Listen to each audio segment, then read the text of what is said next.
may be seated. Good morning. We're ready to proceed. State may proceed. Thank you, Judge.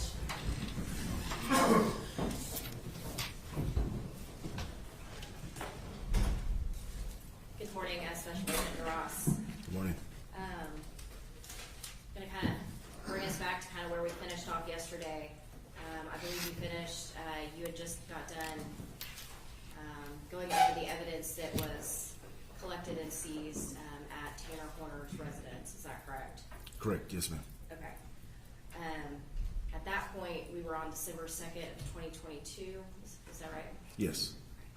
I'm going to bring us ahead to December 5th of 2022. Did you and your team do any additional crime scene searches or evidence collection on that day? Yes, we did. We were called back out to the to Wise County to assist with searching 2 FedEx vans that they had seized as part of the investigation. And you say 2 FedEx vans. Why were there 2 vans? One of them was the van that he was arrested in, that he had been driving after the abduction, and then the other van was believed to be the van that he abducted Athena in. If in my question, if I refer to one van as the arrest van and one van as the abduction van, would that make sense to you for Yes, evidence ma'am. purposes? Yes. Okay. All right. I believe that you guys did the arrest van first.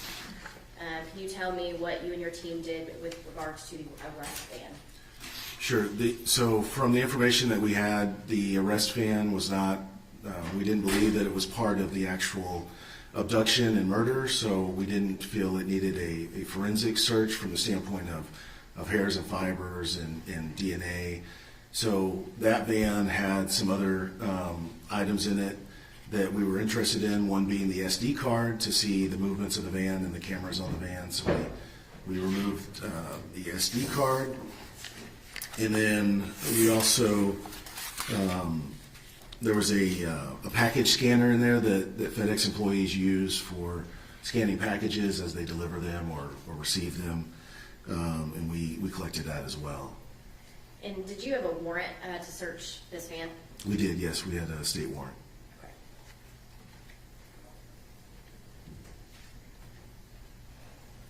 Your Honor, may I approach? Yes, ma'am.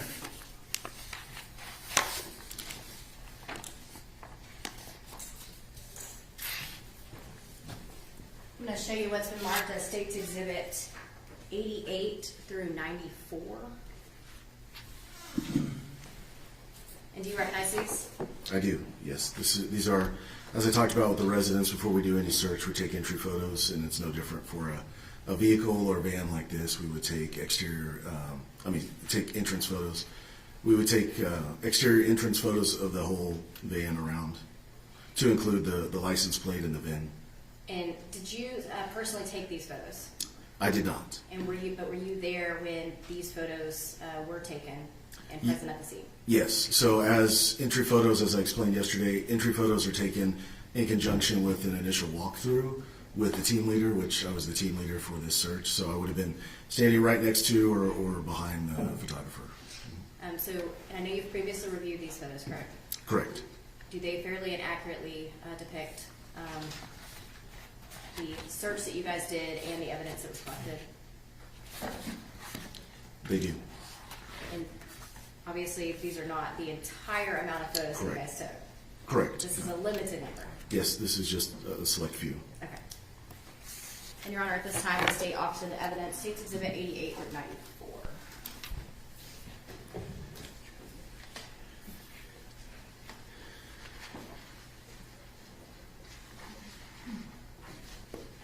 No objection, sir. State's Exhibits 88 through 94 are admitted. Thank you, Judge. And may we publish? Yes, ma'am.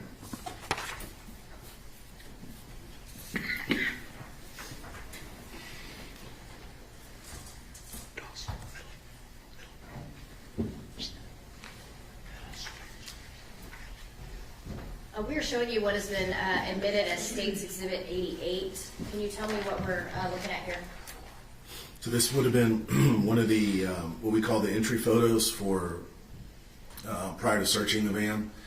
As with the residents, we would have wanted to capture some identifying information, excuse me, with, that separates this van from any other van. So in this picture, you can see the license plate clearly displayed. And the license plate, can you read that license plate number? I can.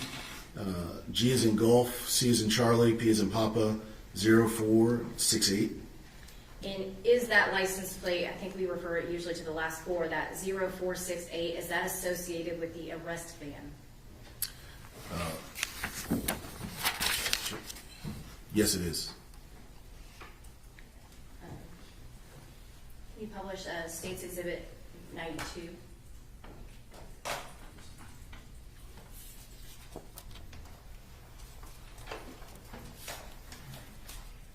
State's Exhibit 92. What are we looking at here? So this would be the van's, I believe, surveillance system that kind of the, I'm not a computer person, but kind of the brains of the surveillance system. And is this where an SD and a SIM card would be for that camera system? Yes. Can you publish State's Exhibit 93? And what are we looking at here? So this is the SD card that was collected from that arrest van. And if you zoom in a little bit, is there a specific number listed on that SD card? There's the size, the 128 gigabyte, and there's also what appears to be either a serial number or I think we called it a serial number. And I'm going to go ahead and show you what has been admitted as State Exhibit 94.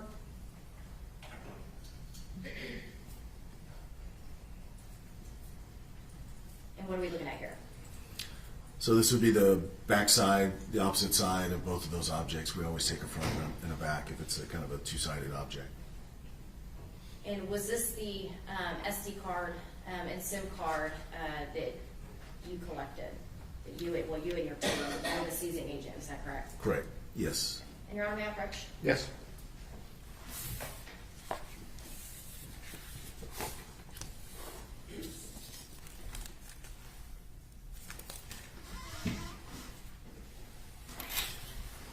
I'm showing you what has been marked as State's Exhibit 95.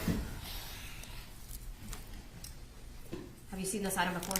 Yes. Can you tell me what that is? So this is the SD card that's photographed. It's photographed in Exhibit 93. Is there a license plate number listed on that item at any point? No, there's not. Actually, up here in the corner. I'm sorry. Normally it's down there, but yes, it is up there in the upper right corner. And what does that say? It identifies it to that vehicle that we also have the photograph of, as well as the date. Is that 0468? It is, yes. And can you publish State's Exhibit 93? Can you zoom in on that? Does that number on that SD card match the SD card that is in that piece of evidence?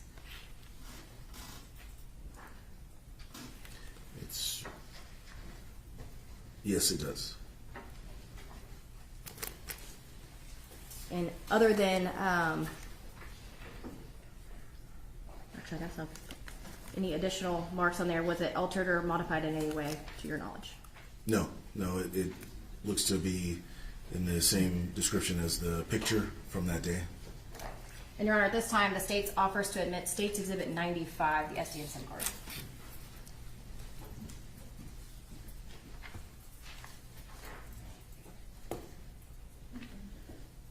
Hearing none, no objections. State's 95 is admitted.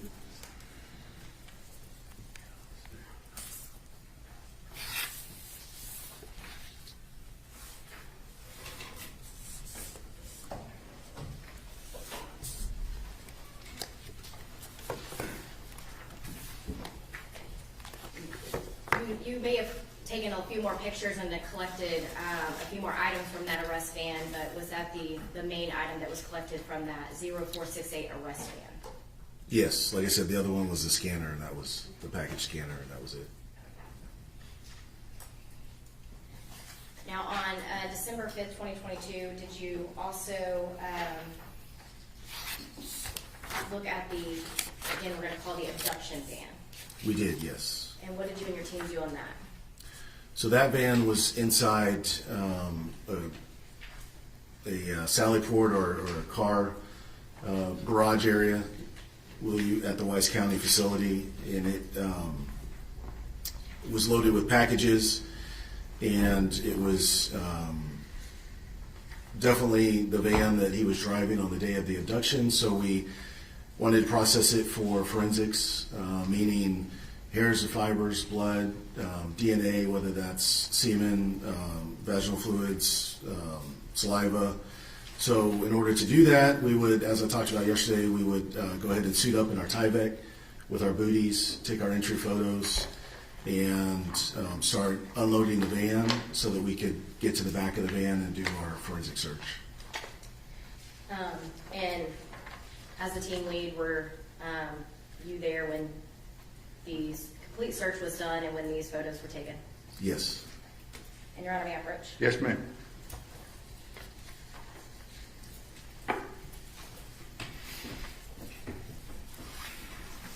I am showing you what has been marked as States Exhibit 96 through 115. And have you seen these items before? Yes, yeah, this is the van inside that garage as I talked about. And once again, they're the start of our entry photos. And have you had the opportunity to review all those photos prior to coming in here? I have, yes. And do these photos fairly and accurately depict the search and the evidence collected on December 5th of 2022 in the abduction van? They do, yes. Your Honor, at this time, the state offers into evidence States Exhibit 96 through 115.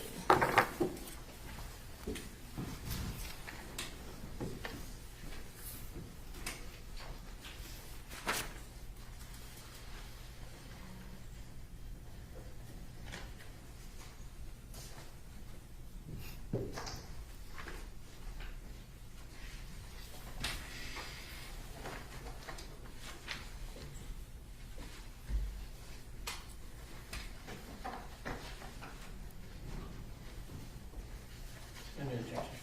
States Exhibits 96 through 115 are admitted. Thank you, Judge.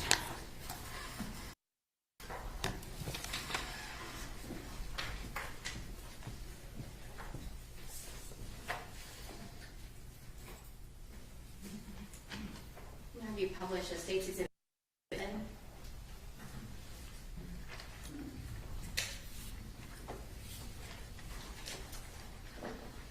What are we looking at here in States Exhibit 97? So this would be one of the entry photos to start the search of the van. One of the initial photos that we would take with some. It was a little cramped in that garage, so I think the photographer, we talked about just starting at the best angle we could, and then we'd work our way around. So this is probably kind of the start of those photographs with some looks like identifying FedEx numbers. And this is a garage. Is this at the Wise County Sheriff's Office, or where is this at? It is, yes. And is it a secured and locked location? It is. And it's also important for it to be inside the garage for not only security and control, but as we do our search, we have to have a dark environment to do an alternate light source, which we did in this case, and so we have to be able to turn off the lights. Okay. See States Exhibit 99. Showing you States Exhibit 99. What are we looking at here? Like just identifying one of the cameras that's on the vehicle. And you published States Exhibit 102. If you zoom in, is there a license plate in this photo? There is, yes. And what is this license plate on this van? It is N as in November, N as in November, R as in Romeo, 4995. And is that license plate the license plate of the abduction van? It is, yes. Have you published State's Exhibit 105? And what are we looking at here in this picture? So this is the back of the van as we found it that day when we responded to process it. It was still loaded with packages that hadn't been delivered yet or had just been picked up. Have you published State's Exhibit 106? And what are we seeing in this photo? So this is the same van, same back of the van after we've removed all of the packages that were back there. And what did you do with the packages that were in this van? We removed them out of the van and we put them in another container, and I can't remember if it was a van or a temporary storage area. Yeah. I guess you don't know, but if they got picked up to be delivered to the rightful people? Right, yes. Yeah, I think FedEx came and got them eventually. Okay. But, I wasn't in charge of that part once we Okay. unloaded them. You published State's Exhibit 108. And what do we see here in this photo? So this looks like the front passenger side, and it's a backpack and appears to be a hoodie. Now, this backpack and hoodie, we're talking about the abduction van. Whose backpack and hoodie is that? Is that Tanner Horner's or someone else's? Actually, Sustained, don't lead your witness. Whose backpack is that? It's unclear, but we did know that Tanner Horner was not driving the vehicle when it was seized at the time. So our assumption there was that it was the current driver's. I don't have his name, but not Tanner Horner's. And in the, can you zoom in on that? Can you zoom in a little bit? What are we seeing in the back of this photo here? As far as personnel? Yes. Yeah, so that's how we would dress when we do a forensic search. So we have our Tyvek on with the hoodie, and they have probably started processing, or at least getting ready to do the vacuuming. So that is the white Tyvek suit that you talked to us about? Yes. Have you published State's Exhibit 109? And what are we looking at in this picture? What angle is this coming from? So this is coming from the cargo area, looking into the driver and the passenger area of the vehicle. So if you were standing at that cargo door, that's what you would be staring at? Correct, yes.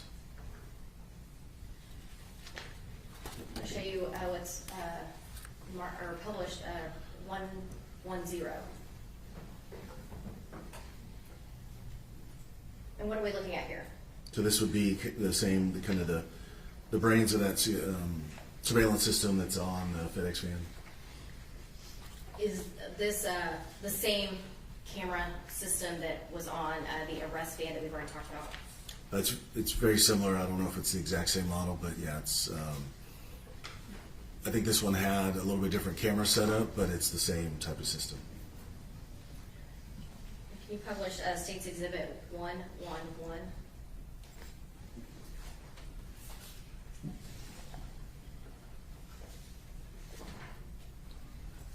And what are we looking at here? So that would be the SD card that was in the system itself from the other picture. The front portion of that SD card? Correct, yes. And I'm going to show 112. And what are we looking at here? The back side of the SD card, and the white thing is the SIM card, but the SD card is the black one that we took the front and back photos of. And Your Honor, may I approach? Yes. Mr. Weary, if you can go ahead and put it on. Yeah, thank you. Already have you.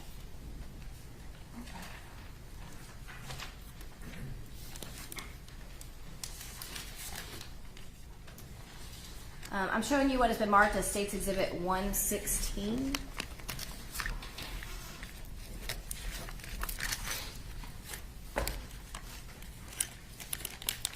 And do you recognize this item?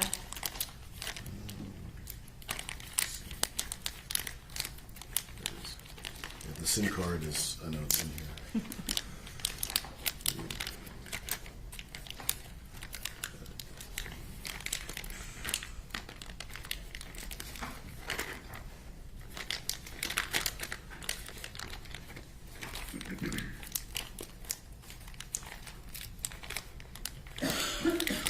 There it is, yes.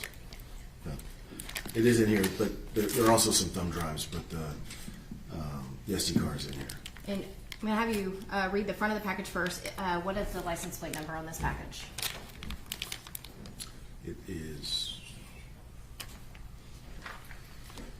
November Romeo 4995. And is that the license plate that is associated with the abduction van? Yes, it is.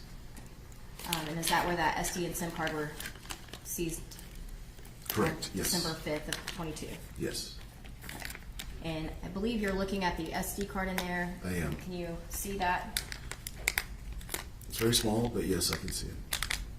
And we can open it if you need to, but if you can see those numbers, do the numbers match the photographs that were taken on 2022? Yes, they do. And you were there and present when this item was collected? Yes, And when this item was collected, you were here handed it to the Wise County Sheriff's Office for storage? yes. After we collected it, it was handed over to Wise County. Okay.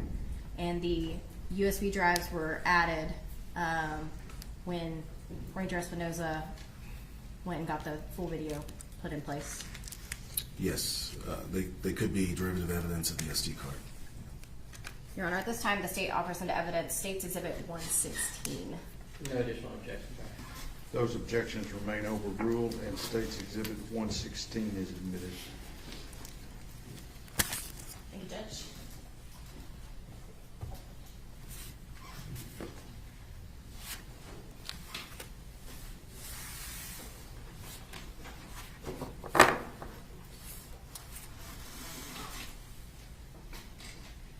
In finalizing this search on the abduction van on December 5th of 2022, was there any additional evidence that you guys collected at that time?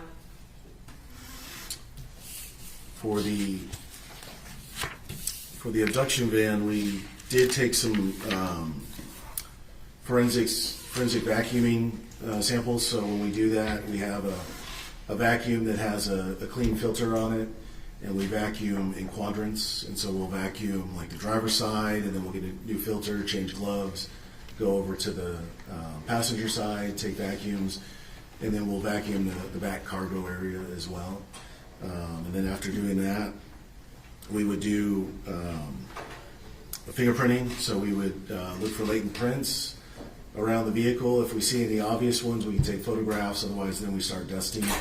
And I believe we did dust the frame area that looks into the driver and passenger side from the cargo area. So we lifted some prints there. And then there was a couple of areas where we took some swabs as well. So we do swabs for DNA, and we can do whether it's touch DNA or whether it's actual bodily fluids. It's the same swab that we would use to collect that. And to your knowledge, was there any real evidentiary value of any of those items? On that day, I don't believe so. Not that I'm aware of. Right. Yeah. To kind of move you ahead. So after December 5th of 2022, was your FBI ERT team asked to do anything additional with regards to this investigation for Athena Strand? Yes, we were asked to come back out and reprocess the abduction van.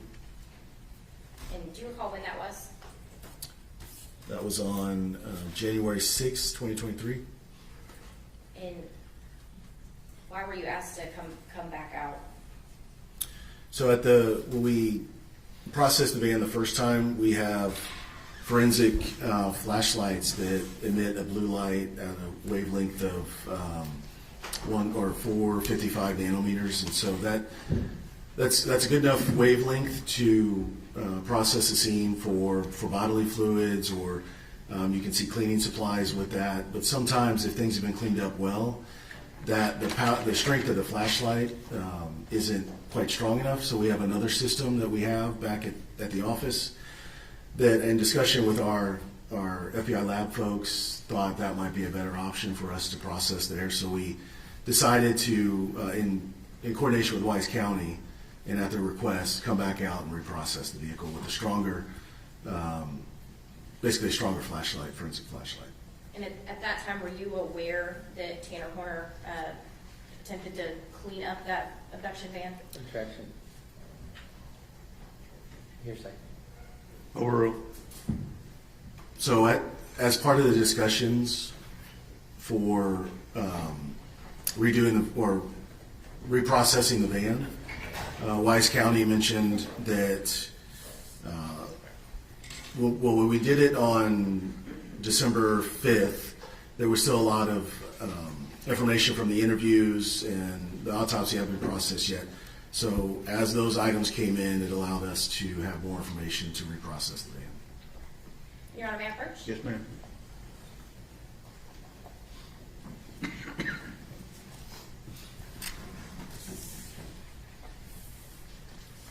I'll show you what has been marked as State's Exhibit 117 through 139.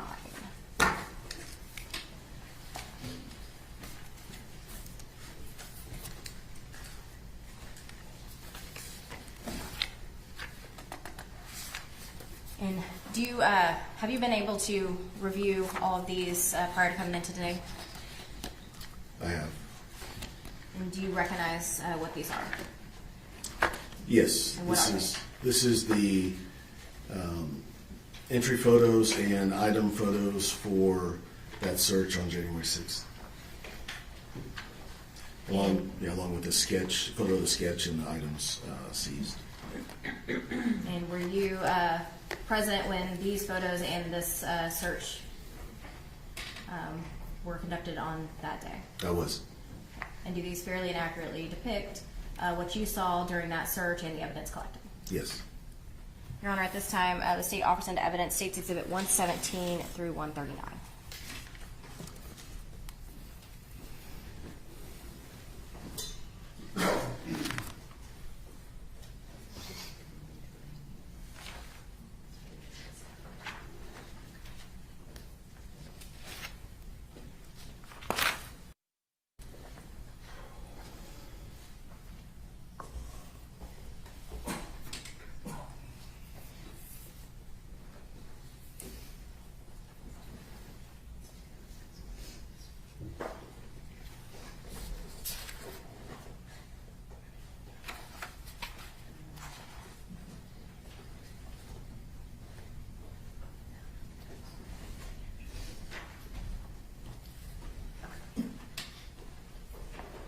Judge, we have no objections to the majority of the photos. However, we do have objections to 126, 127, and 128. For 126, the proper foundation has not been laid, and the officer has not testified to any personal knowledge of that document, and I apologize, it's 126, not 128.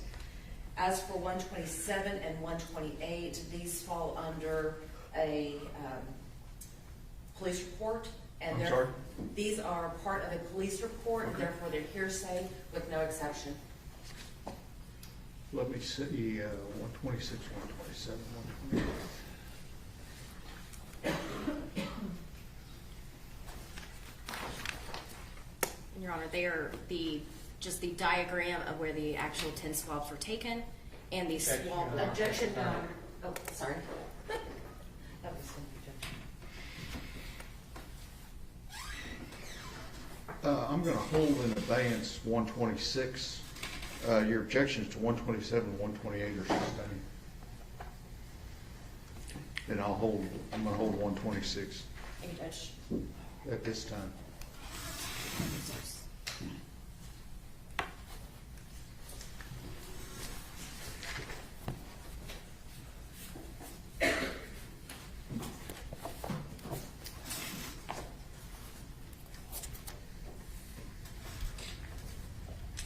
Have you published States Exhibit? And all the oh, other, I'm sorry, I'm sorry. Ms. Jewell, Oh, no, states the alternate. 117, 118, 119, 120, 121, 122, 123, 124, 125, and then 129 through 139 are admitted. Thank you, Judge. Yes, ma'am. Now I'm going to publish States Exhibit 118.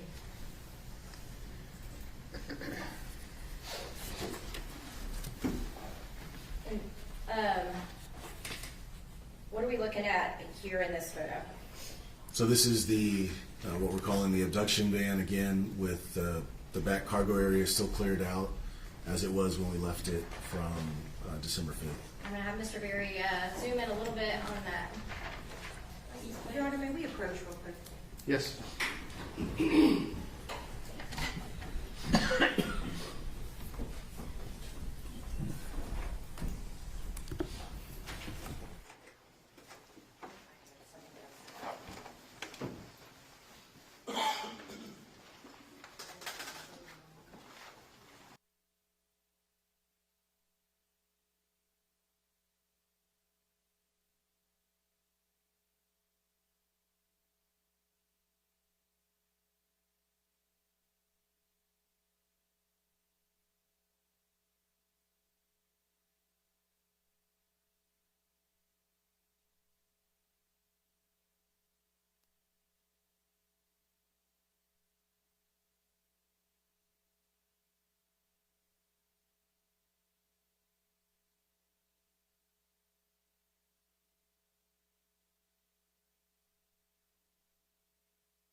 Okay, we are still looking at what has been admitted as States Exhibit 118.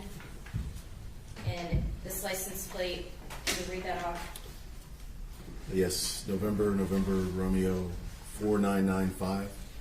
And is that the license plate that is with the abduction van? It is, yes. Okay. Now, published States Exhibit 122.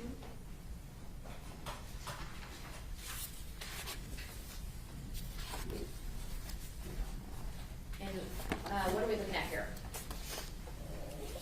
So these are tie-down straps that we found in the back of the van, and they were laid like this for purposes of photograph. And why were you looking at these tie-down straps? After discussions with Wise County and some of the investigators, it was determined that Objection here, sir. Sustained. Rephrase your question. You can move on, Your Honor. States Exhibit 123. And what are we looking at here? so these are green bungee cords that were found in the van. And did you have any additional information that would make you want to look for any of these types of items? Yeah, as we started processing this van, we were told. Objection here, sir. Officer, don't testify as to what other people told you. The objection sustained. And did you process these green bungees and collect these? Yes, we did. Show you what states, or actually, just want to hold on that, Mr. Berry. Your Honor, may I approach the witness? Yes.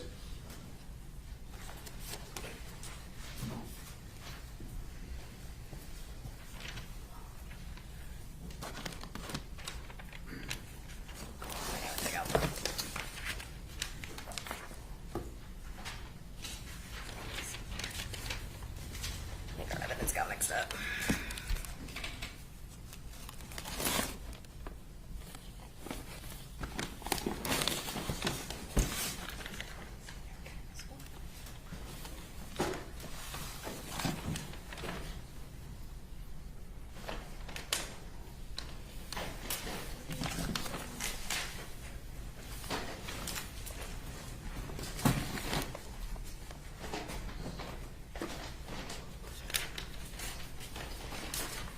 I'm showing you what has been marked as State's Exhibit 142.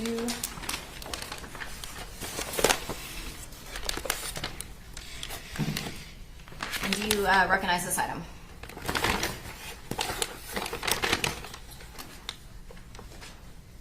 I do, yes. And how do you recognize it? So it has item number 2, which matches our labeling nomenclature as well as all the other items on the bag. The description is listed as green cords with the number 3 beside that. So, And other than any lab processing, has it been altered in any way, to your knowledge? no. And were you present when this item was seized, and were you considered the seizing agent? Yes. Your Honor, at this time, the state offers in evidence State's Exhibit 142.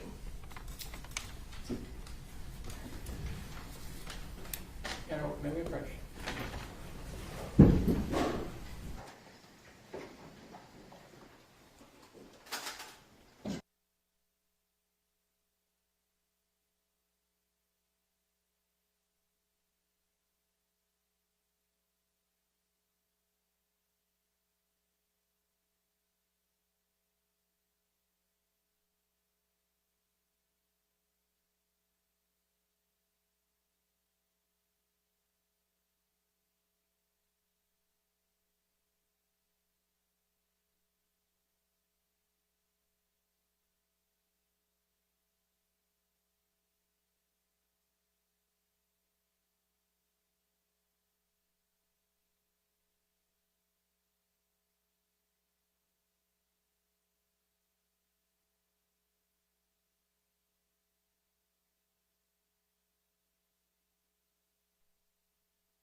Dooley, you may continue.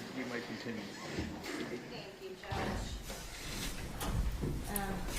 I believe I just offered to admit State's Exhibit 142.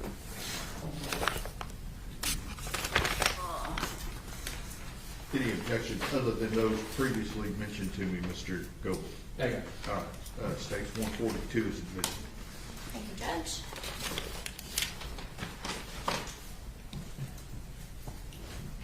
Published State's Exhibit 124. And what are we looking at here? So these are what we call black bungee cords or black, yeah. So they're black bungees. They were found in the back cargo area of the van. And were these items collected and placed into evidence? They were, yes.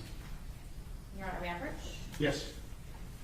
I believe you have the item in front of you, what has been marked as State's Exhibit 141. Yes, And can you, have you seen that item before? I have, yes. And how do you recognize it? It's our labeling nomenclature with the case, the FBI case number, the date, the VIN, a description that says bungee cord, one bungee cord in piece, and then and location was storage area and truck. It has a collector initial for Angela Klein, and then my initial as well as an assistant collector / witness. And other than being open for any type of processing, has it been altered in any way to your knowledge? Nope, just the Wise County Sheriff's label and a couple markings from the lab. Your Honor, at this time, the state offers into evidence State's Exhibit 141. Any objections other than those previously mentioned to me? No additional objections, Judge. Okay, states, those are overruled, and states 141 is admitted. Thank you, Judge.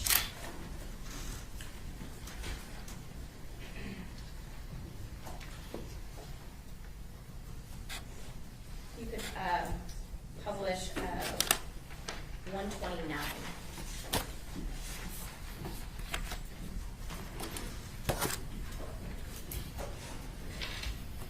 Special Agent Ross, what are we looking at in this photo? So this is our alternate light source that we use for conducting forensic, kind of a forensic light test of the back of the van. It uses a wavelength of light, and we wear orange goggles to look through, and it can illuminate stains that were left behind by bodily fluids such as semen or intestinal fluids, urine, other things. It's a stronger power than the flashlights. So this is the stronger one of the flashlights you were speaking to us earlier about? Correct, yes. And in this photograph, you can't photograph it with a naked eye or a naked camera. You have to have filters and everything. So we leave it in place when we're taking the photograph to show kind of where the stain was. I'm going to publish State's Exhibit 130.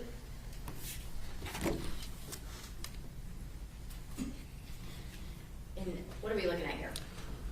This photograph is the same setup where we're trying to show where the stain is using that alternate light source. This is, I believe, the step going into the cargo van, and this is the swab technique that we use to take a swab for DNA. And the light source, is that what is, I guess, shining on Illuminating. this object? Yes. And I believe a minute ago you talked about a special camera to take this photo. So yeah, it's the same camera, it just has a special filter on it. The same where we wear orange goggles or orange glasses, you can put that same filter on the camera lens. And were you present when these DNA swabs were taken? Yes. And Your Honor, may I approach? Yes. I believe you have in front of you what has been marked as State's Exhibit 140. Yes, Do you recognize this item? I do. And what is it? So this is a box containing 10 swabs. So this is our standard nomenclature. It's the date, the case number, the vehicle identification number, so it would have been 3678, the abduction van. So it's, like I said, 10 swabs from cargo hold. Once again, it was the collector of Katie Tibbett and the assistant collector of Angela Klein, both of their initials, and then they would all been contained into this one box or one bag. And I know we only showed this one photo, but we admitted into evidence photos that match each one of those swabs. Yes, yeah. After I reviewed the photos, they matched the swab locations. And other than any processing, has it been altered in any way to your knowledge? I don't believe so. Yeah, other than the additional Wise County label and a couple of lab notes. At this time, the state offers into evidence State's Exhibit 140. Any objection, John? Okay, those objections are overruled. State's Exhibit 140 is admitted. Thank you, Judge.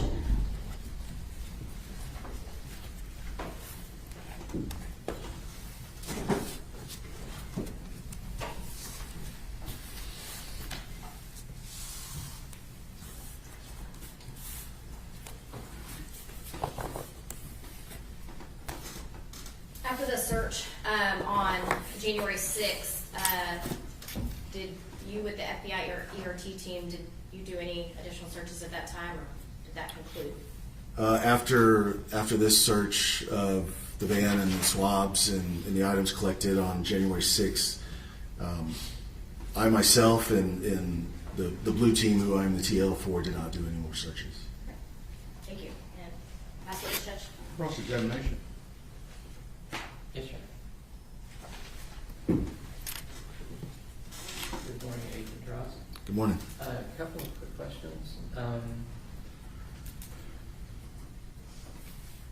Actually, can I approach? Yes, sir.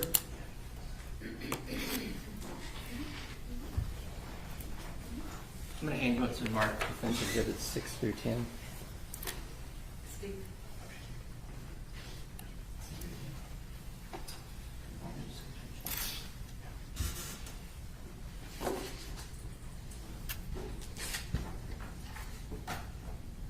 I believe you had a chance to look at those before the court. I did, yes, sir. Can you identify those for me, please?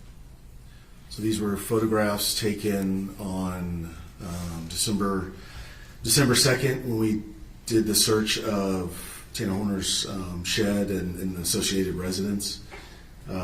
These pictures appear to be pictures of the main residence for that address. And they are true and accurate representations of what you observed that night? Yes, these would have been entry photos that we would take before or as we're entering the house before we've done any kind of searching. Your Honor, I move to have exhibits 6 through 10, defense exhibits admitted. Passing, Your Honor, no objection. Okay, defense exhibits 6 through 10 are admitted. Your Honor, I move to publish these to the jury. Yes. May I do it? Yeah, absolutely, yeah. Videos.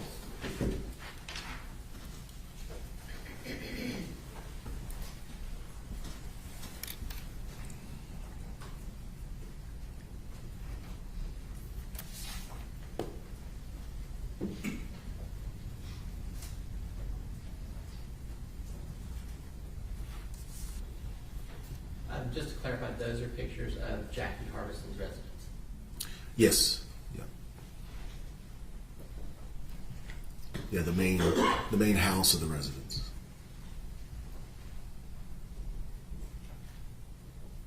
Do you know her relationship to Mr. Horner? I do not.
Agent Ross, you testified earlier about using brown butcher paper. I did, yes. Can you tell me again why that's important when handling evidence? So when we remove evidence from its found location, sometimes due to environmental conditions or lighting or something like that, we have to move it to an area that would be better suited to take those photographs and also the scale photographs. So in order to preserve the integrity of the evidence, we place it on a clean sheet of butcher paper. We put down one butcher paper to protect us from the ground, and then so that one would be clean. We put down another sheet for each item so that that sheet could then be wrapped up and put in with the item. Sometimes, we have to move it inside if it's raining, or inside of an area that hasn't maybe been associated with that item. And you'll actually send the butcher paper with the item? Yes, sir. Yes, sir. That's why a sock would have a whole big bag, because we had a big wad of paper in with it to preserve that item. Absolutely. And I don't know if you remember or not, but on a couple of your photographs of the FedEx van, in addition to having the big FedEx logo, I believe specifically states Exhibit 97 and 100, on the side there, it has a designation that it's a big top spin vehicle. A big what? Sorry. Big top spin, the company's name, I believe it says Contractor Services Program. Okay, I do not recall that in the photo. Okay. Now, when you showed using a light to show organic fluids, that light doesn't tell you what kind of organic fluid it is, does it? It does not. That's why we take the swabs. Now, as to those items seized, those were not collected by you. Which items specifically? We've got items 1 through 8. It looks like those were by Tippett and observed by Clark.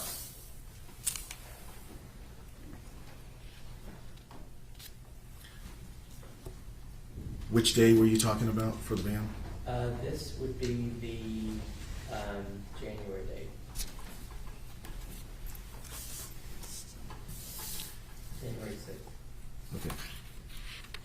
And are you referring to the swabs specifically, or? Yes. I don't have the item numbers in front of me, so.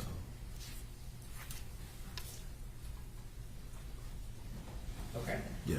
So you don't know? I'm sorry, what was your question again? This who collected them? So the swabs were collected by Tippett and Klein. Okay. And then the other 3 items were collected by Klein with UNC Observer. Correct, yes. And these items were turned over to Elise Amy with the Wise County Sheriff's Office. Correct, yes. And after that, you wouldn't know what happened. No, once we turn it over, it's within her chain of custody.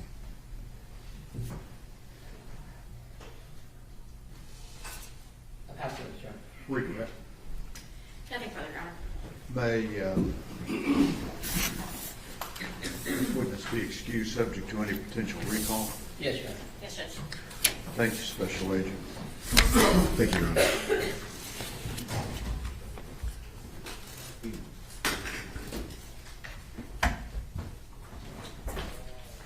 For purposes of the record, the defense exhibit to State's Exhibit 126 is sustained. I need a break. Give me about 15 minutes and we'll start up at 10:20. Okay?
We are ready to proceed. Ladies and gentlemen, this witness has been previously sworn to testify truthfully. Mr. Staten. Thank you, Your Honor. Ms. Amy, would you state your name and spell it for the court reporter, please? First name's Elise, A-L-I-S-E. My last name is Amy, A-M-E-Y. And Ms. Amy, let me ask you a couple of questions. Back in November of 2022, where were you employed? Wise County Sheriff's Office. And back in November of 2022, what were you doing for the Wise County Sheriff's Office? I was a crime scene investigator. Now, let me back you up just a little bit. In order to be a crime scene investigator, do you have to be a certified and licensed peace officer? That's correct. Okay. So let's give just a little bit of your education in order for you to be a licensed peace officer, and then we'll talk about your CSI stuff. I'm sorry, repeat your question. Yeah, just tell the jury a little bit about where you went and got licensed to be a peace officer, and then we'll talk about your CSI stuff. So I went to Vernon College in Wichita Falls and got my basic peace officer's license. And then I went through FTO training at the Sheriff's Office. And then once I got done with my FTO training, I spent probably 8 months total in patrol. And then I went and applied for the crime scene investigator sergeant's position, where I was granted that sergeant's position. And then through there, I became a advanced latent fingerprint investigator, and also a forensic investigator as well. All right. So let's talk about CSI. When did you get promoted to CSI sergeant? About 8 months after being on patrol. And did you have to have any particular additional training and other things to be a CSI sergeant? I did go through I went through the FTO program that they had at the Sheriff's Office, and then prior to becoming a full-time CSI investigator, I actually did it part-time as well. Okay. And during that time being a CSI investigator, were you under the supervision of other CSI investigators during that time? Yes, sir. And who was your primary supervising investigator during that time? Sergeant Brett Yaro. Say that again. Sergeant Brett Yaro. Okay. So Spell that last name for the court report. Y-A-R-O. First name Brett with 2 T's. That's correct. Is he also a sheriff's deputy at the Wise County Sheriff's Office? Yes, sir. And had he been there quite a bit longer than you? Yes, sir. And how long had he been in CSI when you made CSI sergeant? For an extended amount of time. A lot longer than you. Yes, sir. So, with regard to being in CSI, they don't just turn you loose just to do CSI stuff when you walk in the door, do they? No, sir. And during the time that you're in CSI, you said you went through an FTO program. Yes, sir. And does that stand for Field Training Officer? Yes, sir. And is that kind of like what you do when you're being a deputy and on patrol? Do you do a similar course of training? Yes, sir. It's like a probationary period. And so with regard to CSI and the Deputy Yaro being your primary, was he your primary supervisor through all of that FTO training? No. Okay, who else did you have? Each month I had a different phase that I went into whenever I was on patrol. So I would have one sergeant from one shift, and then we had 4 shifts in our patrol. And so each phase I went through different shifts, and a different sergeant would be my field training officer. So with each of those, you would have to get checked off by each one of them. Yes. Is that same process is what happens when you get promoted to CSI sergeant with regard to CSI deputy guard? Yes. Okay. And so with regard to CSI, were you allowed to simply just walk into CSI and start doing all this stuff? No. And in fact, when you're doing CSI work up until the time that you were allowed to be out on your own, are you supervised by somebody during that time? Yes, depending on the offense, yes. And so when we talk about CSI, are we talking about evidence collection, documentation, things of that nature? Yes. Are we talking about taking photographs? Yes. Okay. All the things that we might consider crime scene related, that's what CSI does. Yes, sir. Now, if we move to November of 2022, you said you had been in the position of CSI Sergeant. How long in November of 2022? About that time, I was about 6 months into being a crime scene investigator. All right. And during that time, and at the end of November 2022, you called to participate in the search for Athena Strand. Yes, sir. Okay. And when you where were you first dispatched to participate in the search for Athena Strand? The father's house And where is that? in Paradise, Cottondale area. Is it a rural area? Yes, sir. And do you remember when you went out there and you were tasked at that residence? Yes, sir. I was tasked that morning. That morning we had a briefing and with all of our investigators of what we were going to be doing that day. All right, I'm going to clarify that. Do you remember which day that was? Thursday the 1st. So on that first part of this, on that Thursday, what were you tasked with doing on that Thursday? So I was basically, my primary location was to be at the house at the residence. A bunch of our investigators separated with civilian search teams at that time. And if they found something that they needed to be documented or found like it was important, I would go and document it at that time. Okay. I'm going to ask you, when you got to the Strand home, what do you do like when you first get there? When I first got there, I got orders for what they wanted me to do. And then whenever everybody kind of broke off, I started documenting where I was and started my kind of initial investigation. Okay. And as part of that investigation, did you take any photos? Yes, sir. I initially took a video and then followed it up with photographs. I'm going to show you what's been admitted as states number 10. Okay. Is this one of your photos? Yes, sir. Okay. And this has already been admitted through Ashley Strand. Is that at the location we're talking about? Yes, sir.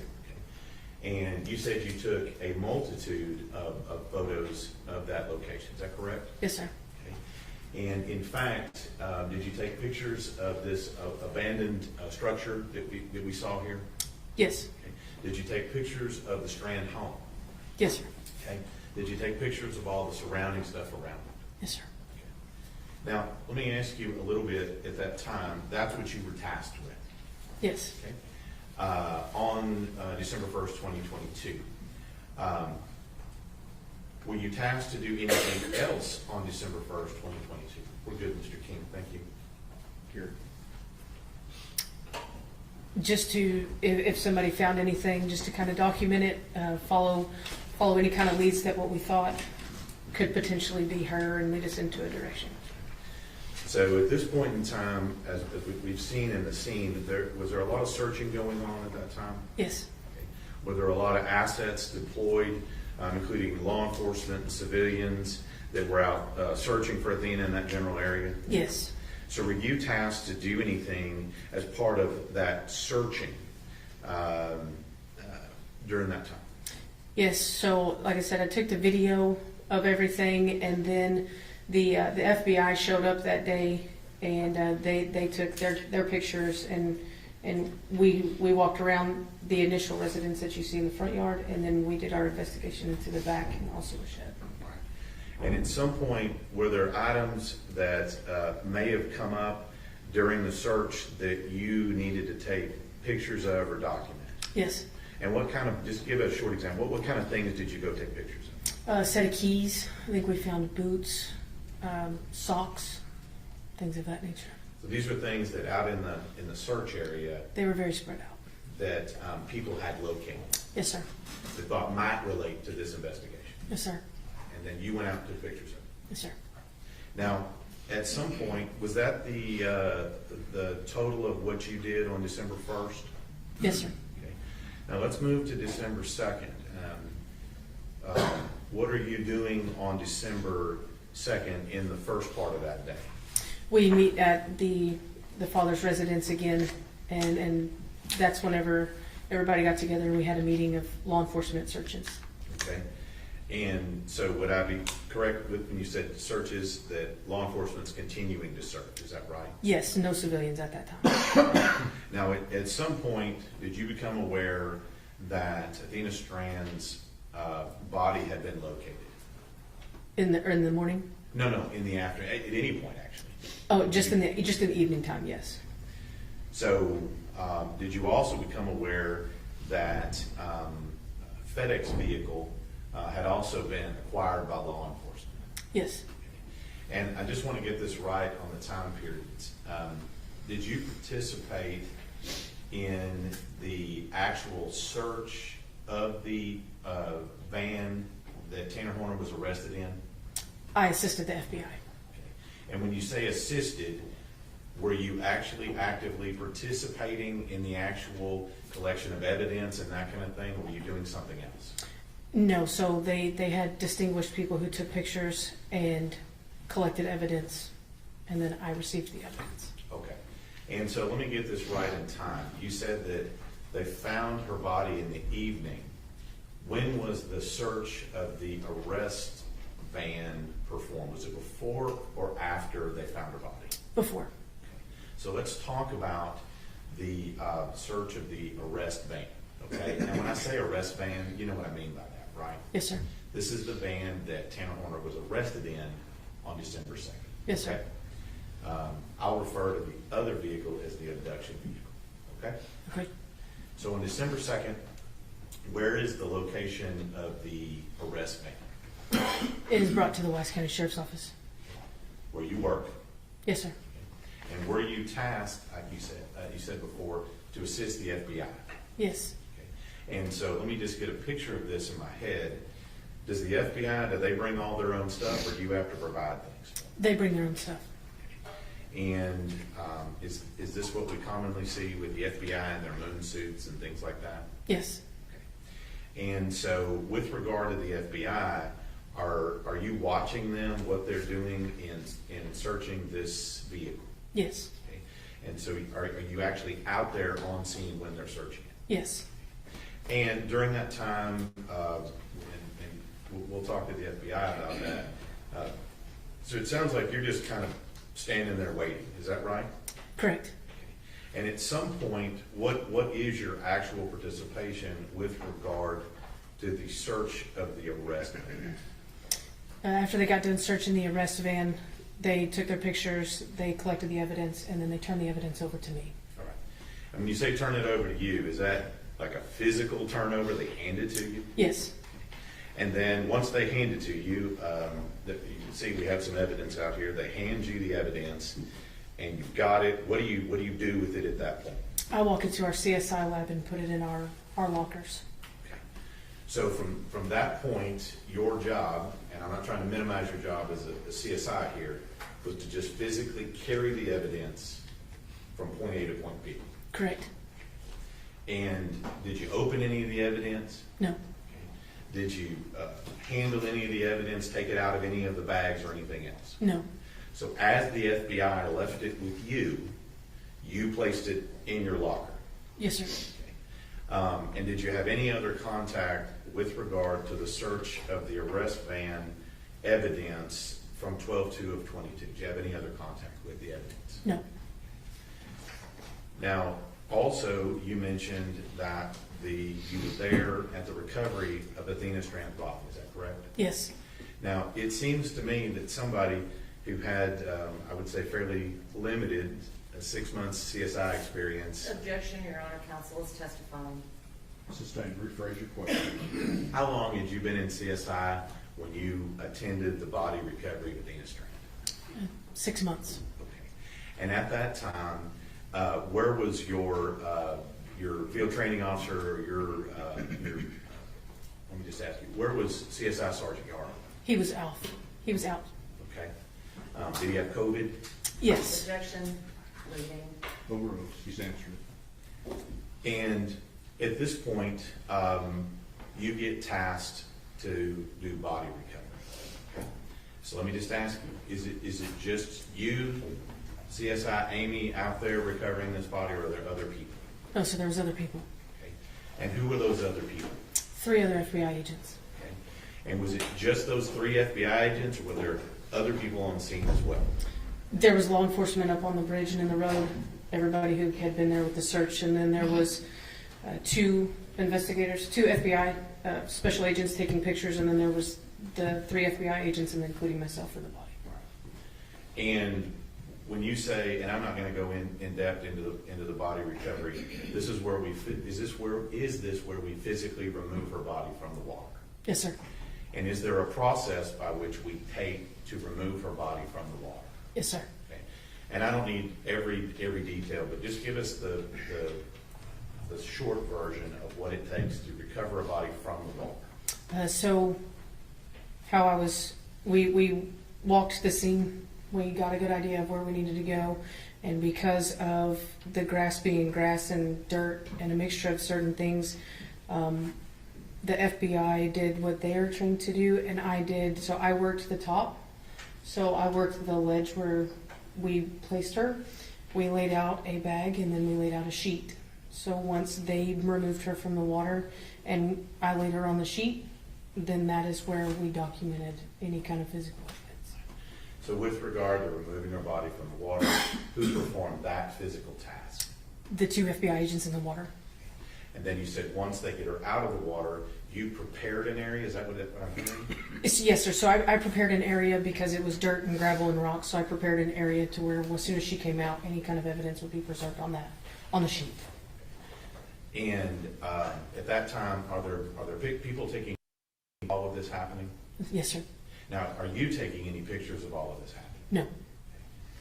And so why do we prepare the scene with the sheet and other things? Why do that? I was taught that you never know, so it's evidence preservation. It's the way we collect evidence, and at the time, bodies are it's a piece of evidence. And so at this time, does that occur? Does the FBI remove the body and then place it on your area where you have it set up? Yes. And at this particular time, you said there's a sheet? Yes. Okay. And what else is around the sheet or covering? Is there anything else around besides the sheet? Just the body bag. Okay. And so with regard to that, the FBI then removes Athena from the water.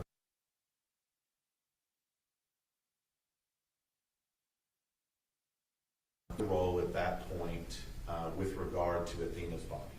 I asked the FBI to document Athena the way that I am trained, because that is how I do ours. We talked it out. They took the pictures. We scaled everything. I bagged her hands for any kind of evidence preservation and signed it, and then put her in the bag, and we carried her upstairs. So let me ask you, said something about bagging her hands. I'm going to ask some questions about that. What does that mean when you bag someone's hands? So we have brown bags. When you collect evidence, we put them in brown bags. Anytime there's a body involved, any type of DNA or anything that could be possibly on the hands, you put them in brown bags and then you tape them, and then that's kind of like you sealing your evidence for preservation. So that's what that means. Now, if you know, do you know where the Athena's body ended up from where you took it to where it ended up? Do you know where it ended up? Medical examiner's office. Okay. And when you have a body bag like that, is there a process by which you go about securing the body bag such that it's not tampered with or opened or anything else? Yes. So the last pictures of any crime scene, I asked the feds to take the last picture as well. Once a body is placed in a bag, we zip it up, and then we have body bag tags that follow that body. And so at our last pictures that we took were of the tag front and back. And you said pictures we took, not any pictures that you took. So That's correct. So we're on that scene. Do you do that? Do you tag the hands? Or bag the hands? Do you then seal up the body bag at that time? Yes. And at that point, and I'm just asking you physically, how does Athena's body in the bag go from where you have it on the creek side, if you will? How does it get to its next location? The 4 of us carried her up to the van. So when you say the four of you, I'm just going to clarify here, that's you and who else? 3 FBI agents. And then she went into some form of vehicle? Yes, the funeral home. All right. And from that point in time, did you have any more contact with her body or anything to do with that? No.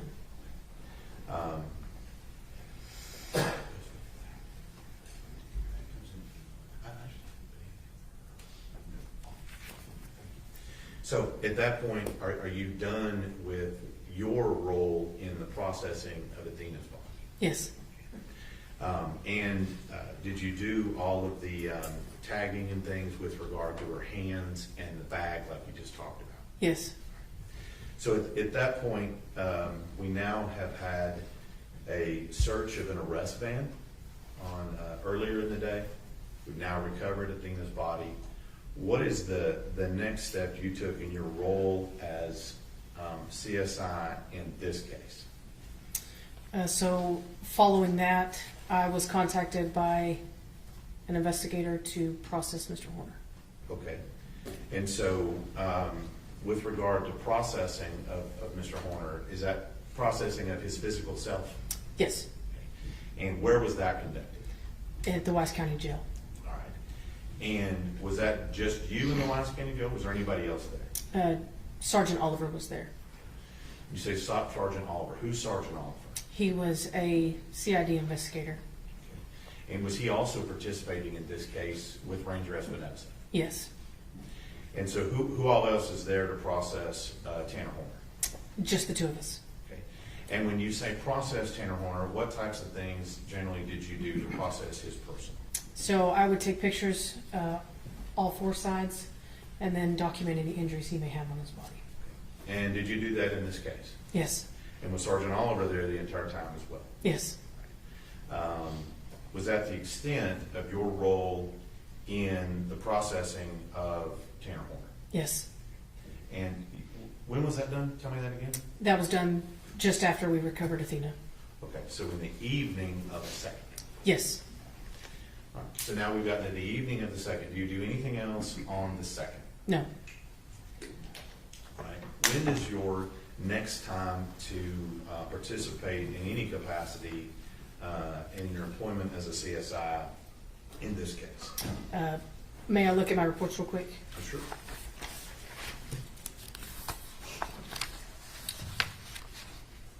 So it would have been 12/5.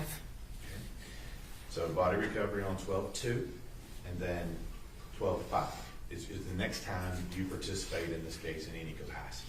Yes. And what was that?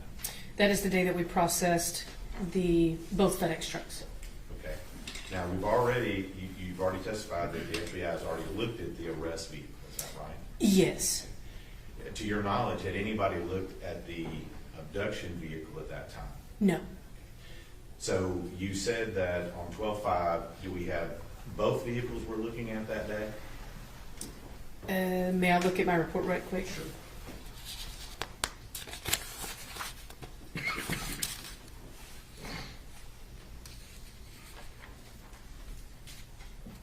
So we just did the van number 1, which you're calling the abduction van. Okay. And I was going to ask you that if you had a particular deal for it. So in your report, that's referred to as van number 1. That's correct. So this abduction vehicle, AKA van number 1, who is participating in the processing of that vehicle? The FBI ERT and myself. Okay. And let me just ask you, was this the same process that y'all took when you did the search of the arrest van? I'm assuming that'd be van number 2? That's correct. Is it the same process you testified that happened in the search of the first van? Yes. So, did you participate in any of the evidence collection or anything else, or was that the FBI? That was the FBI. Okay. So anything with regard to collection of evidence, we would need to ask the FBI. Yes. Right? And your role, was it again what you testified before, essentially as a carrier of evidence from point A to point B? Yes. And any evidence that was collected in the van number 1, the abduction vehicle, did you do the same thing with it? Yes. And all of that evidence, did you open any of it or mess with any of it at that time? No.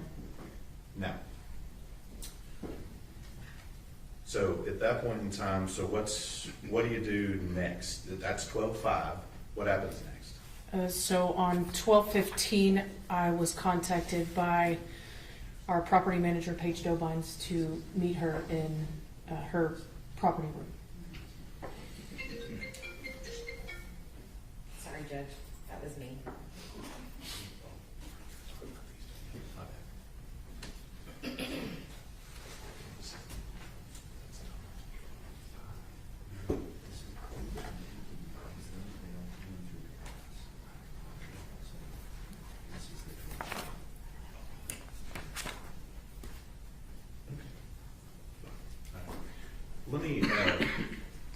Let me ask you, with regard to what you did on the 15th, who all was there on the 15th? It was the victim's mother, or the mother's attorney, myself, and Sergeant Paige Dobines. And so, let me show you, Judge Mann. Yes.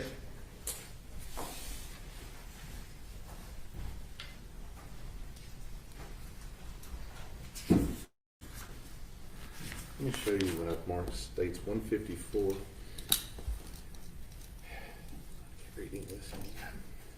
States 154, 155, 156, 157, and 158. Will you take a second and look at those and tell me if you recognize those?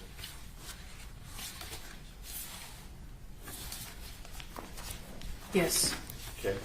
And who took those pictures? I did. And was that on the 15th, like you just talked about? Yes, And those pictures depict exactly what you saw on that particular day. yes. Okay. Judge would have to submit states 154 to 158. My numbers are correct.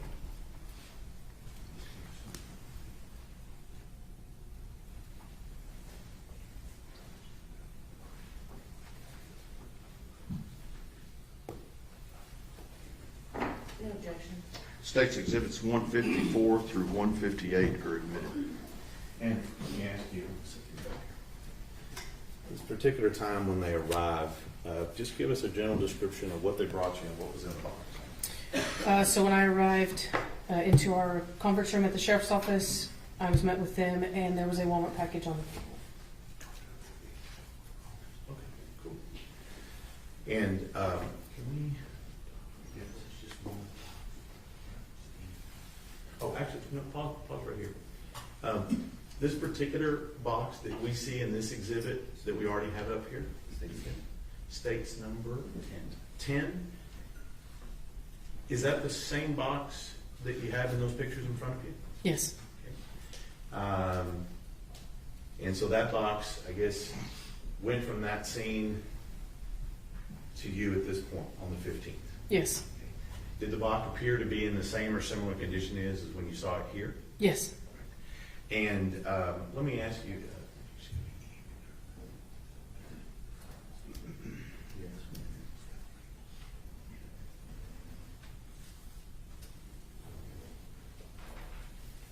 There we go. Is that your picture as well in states number 9? Yes. And then.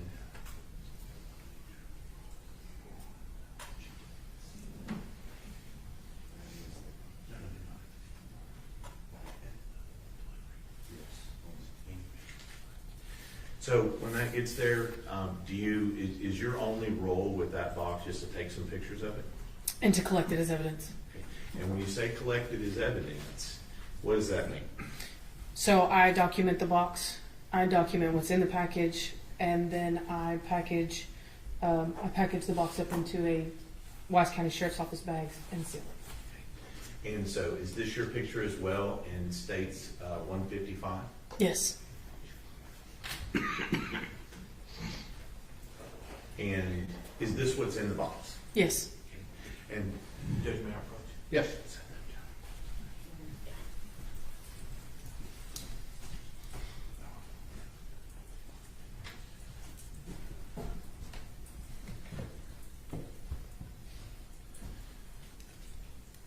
Again, with the glasses, sorry. I'm going to show you what's been marked states 159. You recognize that? Yes. Okay. Let me ask you a couple of questions about it before we get into it. When you take in evidence and you document evidence, do you put a tag on it? Yes. Okay. And that tag, is that your tag that's on that? Yes. And also, is that some of your writing also on that box? This is Sergeant Yaro's writing. Okay, but you collected it. That's correct. Okay. And did you physically put it in that bag? No. Okay. Were you with Sergeant Yaro when he put it in the bag? I was off that day. Okay. So when you say you collected it, what do you mean you collected it? So as soon as I collected the evidence, I took it to locker number 1 in Paige's property room. Okay. When you say Page's property room, is that our evidence? Yes. So you took it physically Yes. and you took it to property. Yes. And it was later actually placed in a bag like this Yes. by who? By Sergeant Brett Yaro. So the item that's in that, do you know what's in that bag? Yes, sir. Okay. And is that the item you collected? Yes, sir.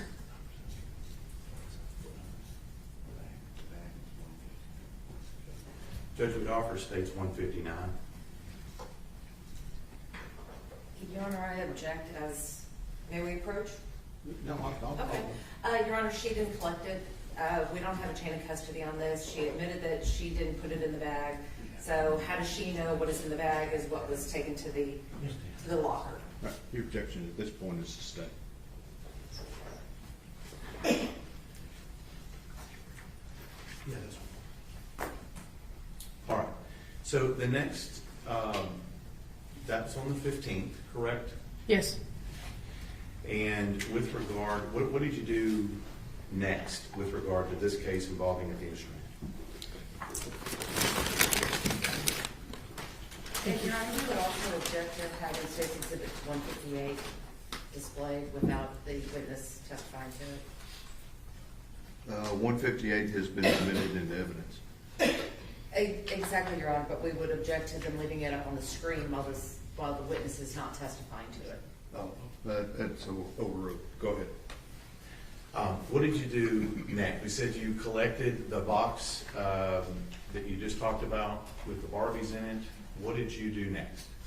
So the next day was January 6th. That is when the FBI ERT team met me back at the Wise County Sheriff's Office jail, where the van 1 was, and that's where we called it DNA Day. It was when we searched the van for DNA using an alternative light source. And so again, kind of the same questions I've asked you before. When the FBI shows up, do you get to participate with the FBI when they're doing their business? No. And so with regard to anything they did, we would need to ask the FBI. Yes. And then are you similarly, what I asked you before, the carrier of evidence from point A to point B? Yes. And so any evidence they collected on that day on January 6th of 2023, I didn't ask you, is that January 6th of 2023? Yes. And any evidence they collected, did you open any of it or tamper with it or do anything with it? No. Just simply carried it and put it in locket? Yes. Do you have any more contact with that evidence from the time at which you carried it and put it in locket? No. All right. What do you do next?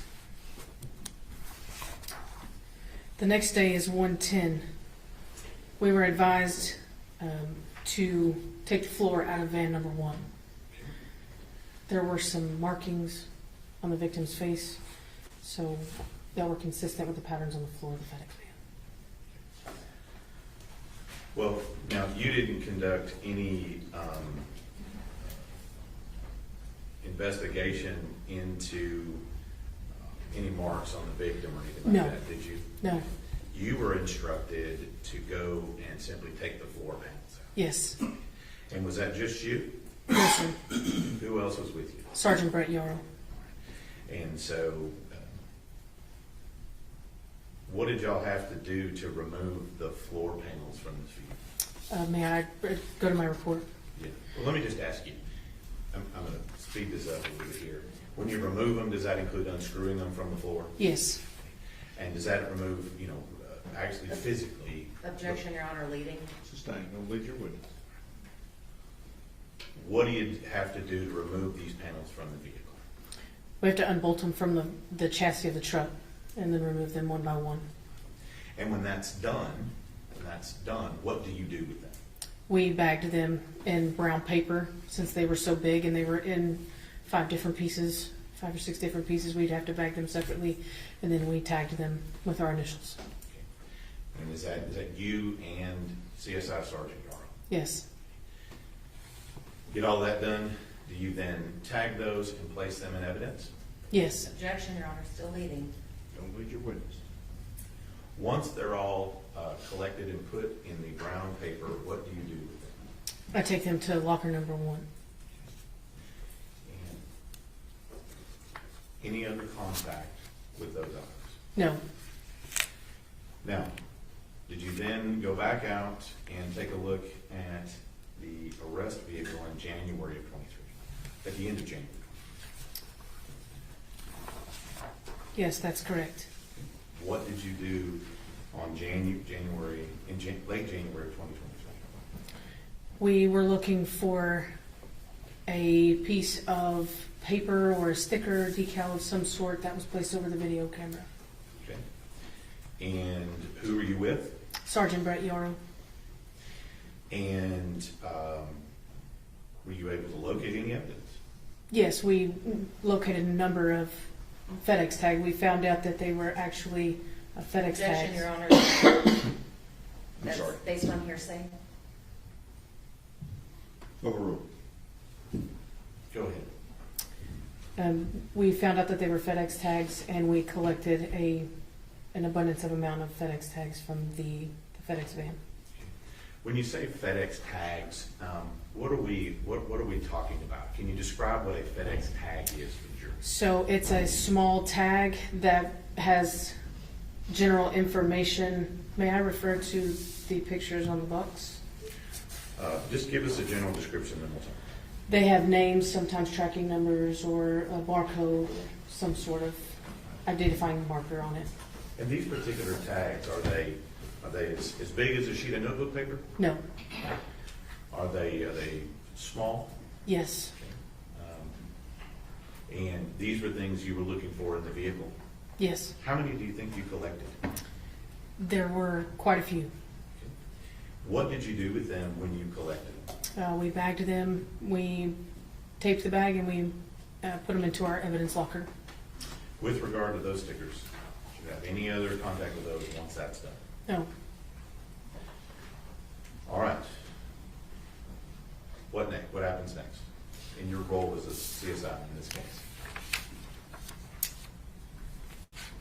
That is it for me. That was it for me. Let me ask you, did you participate in removing the black boxes from these vehicles? Yes. Do you remember when that was? In the month of January, shortly after removing the floors.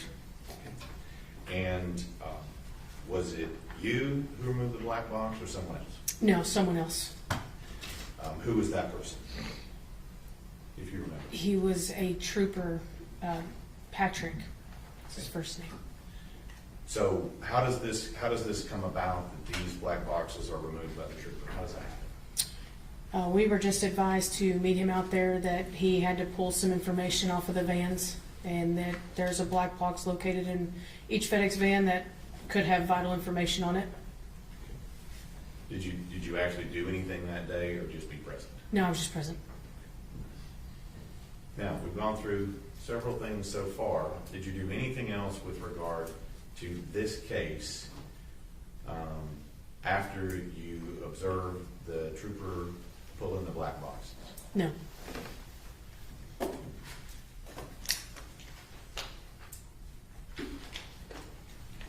That was at the end of February of 23, is that right? I'm not really for sure. It was around the January, February, yes. So at that point in time, are you still employed as a CSI sergeant at that time? Yes. And between the rest of that time, and I guess I ask you, I don't see you in uniform. You're no longer employed by the West County Sheriff's Office. Is that correct? That's correct. And so, when was your last day at the sheriff's office? In October of 23.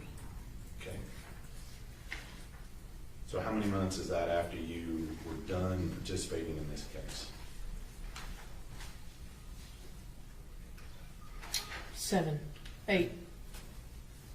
7 to 8 months after this. Let me just ask you, were you fired from the SO, the No. sheriff's office? No, sir. Did you resign? Yes. What is your status with the Texas Commission on Law Enforcement? I am no longer a basic peace officer. Okay. And when you resigned from that, what was your designation when you resigned? Honorable or dishonorable? Honorable. Now, I'm going to ask you about this because I'm sure the defense will in a minute. At some point after this, did you have a little bump in your CSI career? Yes. And let's talk about that. Were you participating in an investigation into another murder committed in Wise County Yes. when this incident occurred? Yes. And was that also another murder that was charged as a capital murder? Yes. When did that murder occur, if you remember? In June 2023. So, how many months after you were participating in this case here? A year and some days. You said how many? Oh, I'm sorry. It was in 22. It was, I don't know. I'm not counting. Several months. Several months. And so what we're talking about here, and I'm just going to get into it here with you, was there an incident involving photographs that were taken in that investigation? Yes. And is that incident related to who took those photographs? Yes. And as far as your being, were you disciplined with regard to these photographs? Yes. So let's talk about that. What was the standing order when you went out on that scene with regard to who was supposed to be taking photographs? I had an intern with me, and the intern was not supposed to take pictures. Okay. And at that point in time, did you allow the intern to take pictures? Yes. Okay. And do you know how many pictures it was? A handful. And at that time, was that the standing order by the patrol captain at that time? Yes. So you didn't do what the patrol captain told you to do? That's correct. That's not good, is it? No. Now, the problem came up, you were asked later on if you had let that particular intern take those handful of photos. Is that correct? Yes. And what'd you tell him? Told him no. Okay. That's not true. It's correct. And that caused you some problems at the sheriff's office, didn't it? Yes. Are you proud of that you said something that wasn't true? No. But you did. Did you eventually tell your superiors that what you told them wasn't true at that time? Yes. And at that point in time, once you told them that it wasn't true, no longer get to be a CSI. It's correct. But you weren't fired. No. What was your duties after that? I moved back down to patrol. And you did that until you resigned in October of 23. Yes. Now, that incident happened after the one we're talking about here, correct? Yes. And other than that incident, do you have any other issue with regard to you not being accurate and truthful with your superiors? I'm sorry, can you repeat that? Do you have any other incidents where you were not truthful with regard to your superiors? No.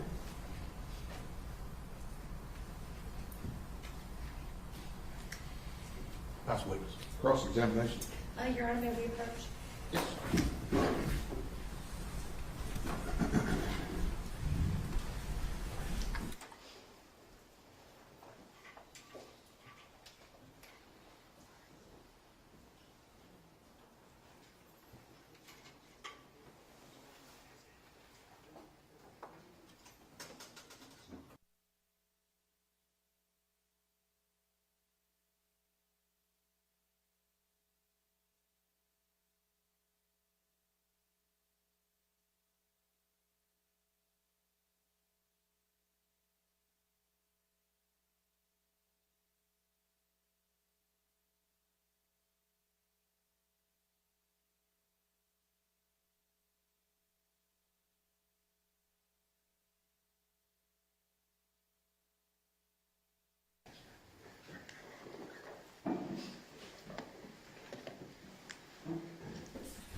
Amy, how you doing?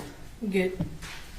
I want to ask you a little bit about your job as an evidence tech. So your job when you were with the Wise County Sheriff's Department was to collect evidence at scenes, Yes, ma'am. and it was to photograph evidence at scenes. Yes, ma'am. And you would agree with me that when you have a criminal offense, especially something like a capital murder, that collecting evidence is a must. Yes, ma'am. And when you go out and collect evidence, a lot of what you collect would be the physical evidence, is that correct?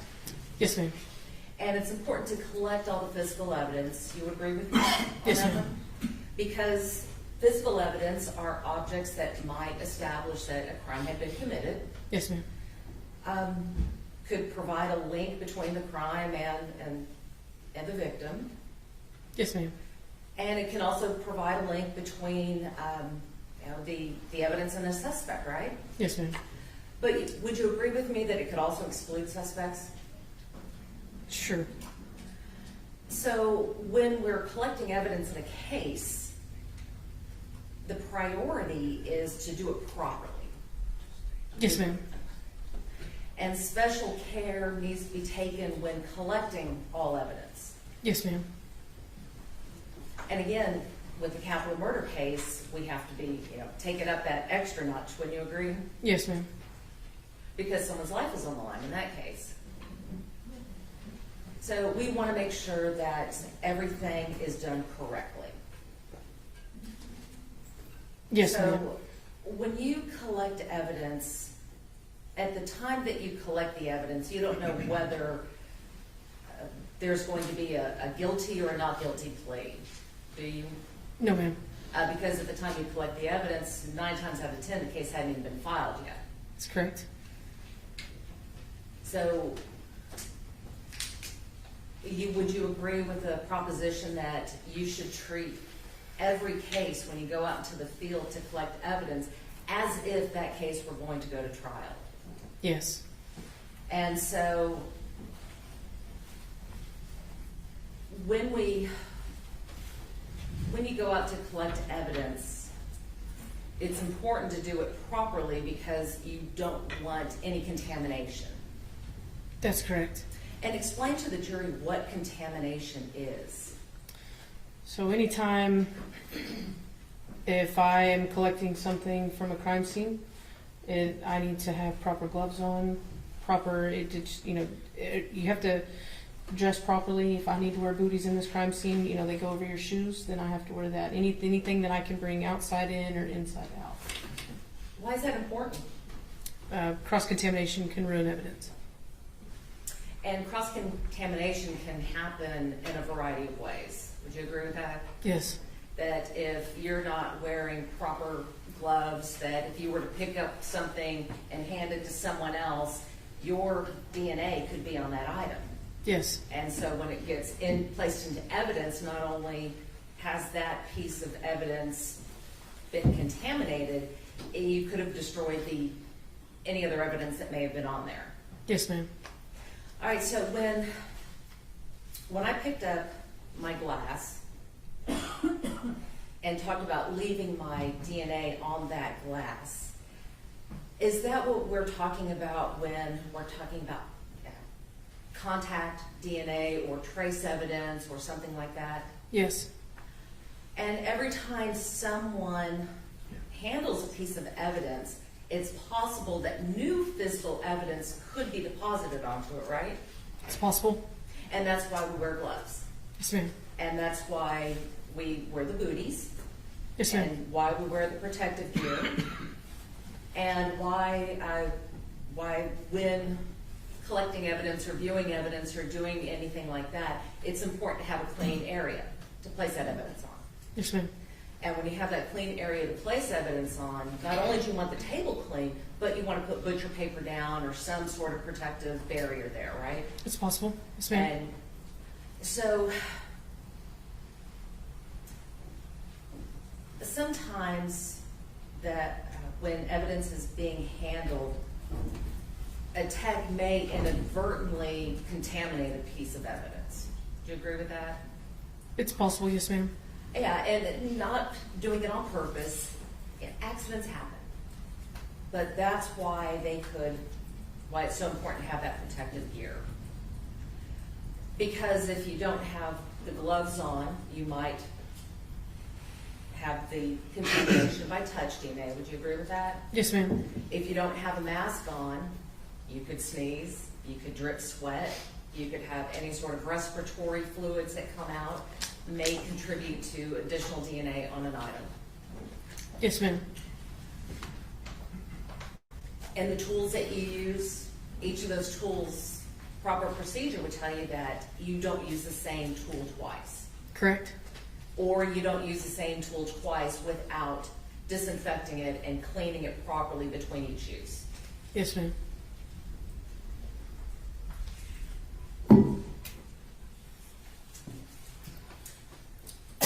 Let's talk about the packaging of evidence.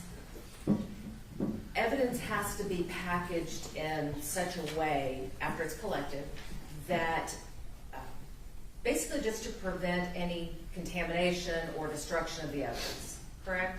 Yes, ma'am. Because, well, let me back up, because contamination, again, could affect the outcome of the case. Yes, ma'am. And it doesn't take a lot to contaminate or cross-contaminate an item of evidence, does it? That's correct.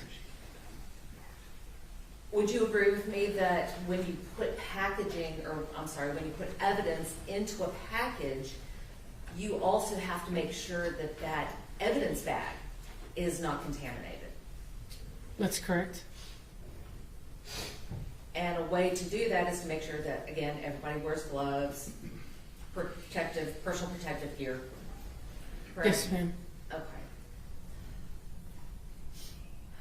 With regards to packaging evidence, to avoid contamination, isn't it important that it should be sealed as soon as possible? Yes, ma'am. And preferably to seal that evidence at the scene. It just depends on evidence collection and where it's coming from. But the main thing is, you gotta get it sealed quickly because you don't want any opportunity for evidence to become contaminated. Yes, ma'am. So let's talk about storing evidence. After evidence is collected, it's important to make sure that it's also stored properly. Would you agree with that? That's correct. And part of that proper storage is that items shouldn't be, well, let me back up to packaging. If you have several items, you put all those items in a separate package, right? Yes, ma'am. That you don't want to put a suspect's shoe in the same place with a victim's pair of pants, right? That's correct. You don't want to put more than one item in a bag because that too can cause contamination. That's correct. All right, so when we store the evidence, we want to make sure it's stored in a secure place, right? Yes, ma'am. And we also don't want to store evidence from a suspect and evidence from a victim in the same place either, do we? I don't understand your question. I'll try to ask a better one. Okay. All right, when we store evidence in the evidence locker, Mm-hmm. it would be the better practice not to have any evidence related to the suspect in close proximity to any evidence related to the decedent. No, ma'am. I mean, they're both everything is in its own bag. Everything is sealed before it ever goes into a locker. All right, so let's talk about the evidence collection in this case. You were asked to participate in the investigation of this case, right? Yes, ma'am. And so you went out to the scene and documented what was going on at the scene. Yes, ma'am. Now, I believe earlier you testified that there was an image of the box on the steps. Yes, ma'am. You photographed that at the scene? Yes, ma'am. And you took that into evidence? No, ma'am.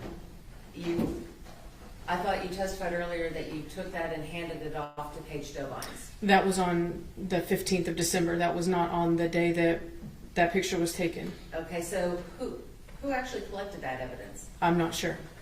And do you know how it got to Paige Dobines? The day that I met with the victim's mother and her attorney is the day that it got to Paige Dobines. So now is your testimony that when this was, that evidence was not seized at the time? It was not seized the day that that picture was taken. No, ma'am, not by me. And to your knowledge, was that seized by any law enforcement officer on that day? I'm not sure. But you do know that you met with the sheriff, or in the sheriff's office with Paige Dobines, Athena's mother, Miss Gandy, and Miss Gandy's attorney, Mr. Varghese. Is that correct? That's correct. And it was Mr. Varghese who is the one who provided that package to the sheriff. That's correct. And on what date was that? It's on 12/15. So that was 13 or 15, 16 days after that photo was taken? Yes.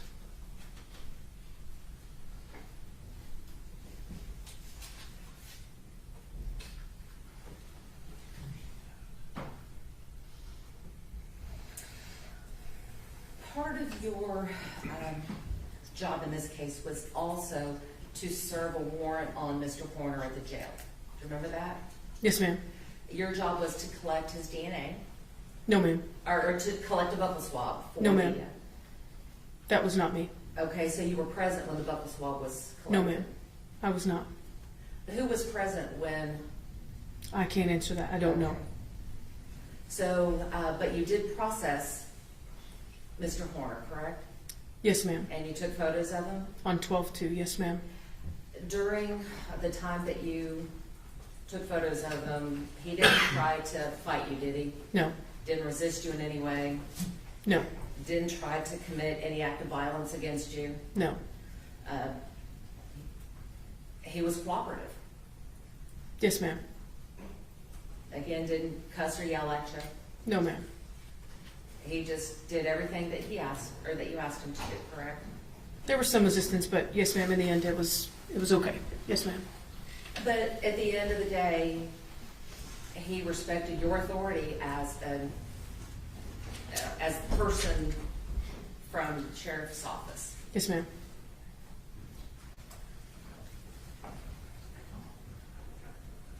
How long were you with the sheriff's department? At its entirety, Yes. a little over 2 years. During that time, were you ever involved in what we call an evidence view, where the defense attorneys come in and view the evidence that was collected in a case? No, ma'am. Are you aware that there are times when defense attorneys want to come in and collect evidence, view the evidence that was collected in a case? I've heard of such, but I don't know what they are. Yes, ma'am. Your Honor, we might be able to break here, because I understand the lunch. They're not here yet, so let's. Oh, okay. May I approach the court reporter? Yes.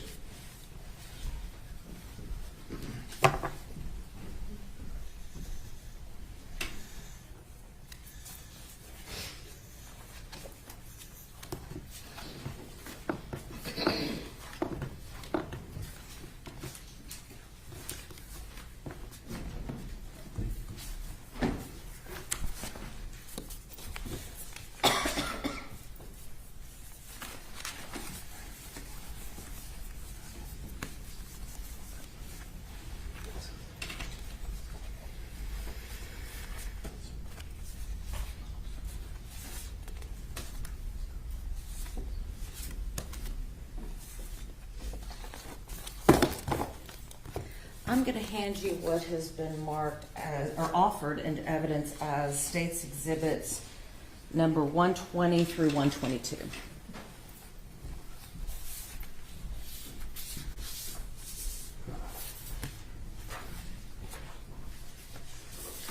Did you take these items, or did you process these items and collect them as evidence in this case? No, ma'am. Let me refer to my report, please, if you don't mind. Okay.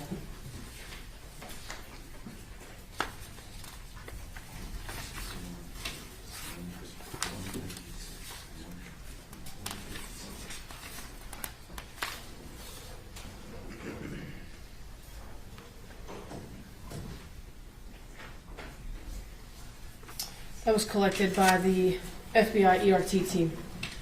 All right, so I want to.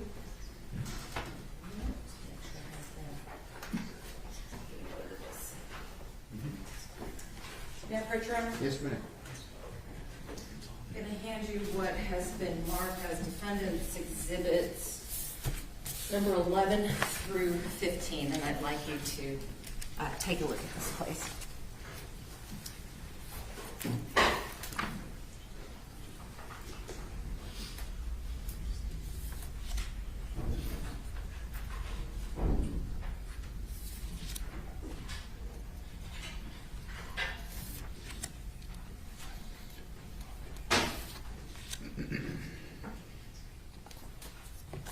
Now, on defense exhibit number 11, does your name appear on that as receiving this evidence or having anything to do with the evidence that was included in this?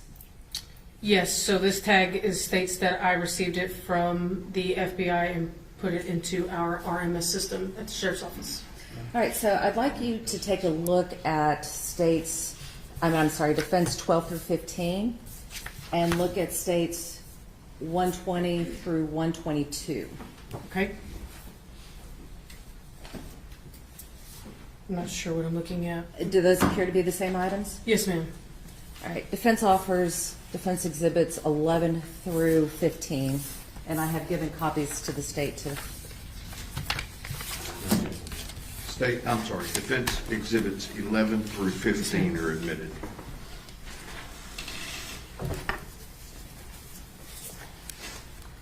May I publish your own? Yes.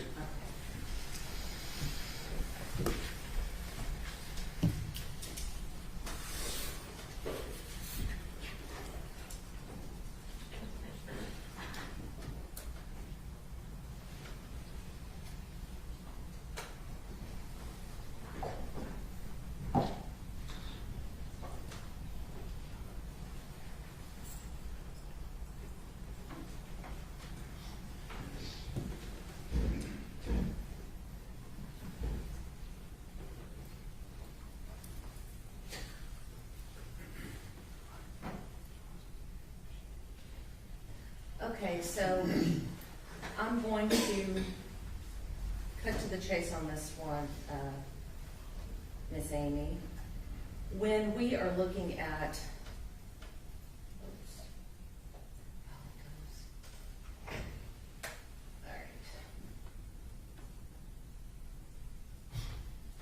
all right, so let's take a look at defense exhibit. Oh, there we go. Now it's working. I'm sorry, I'm not very technologically advanced. All right, so we're looking at the evidence bag, and this is the evidence bag that would have been given to you to place in the locker.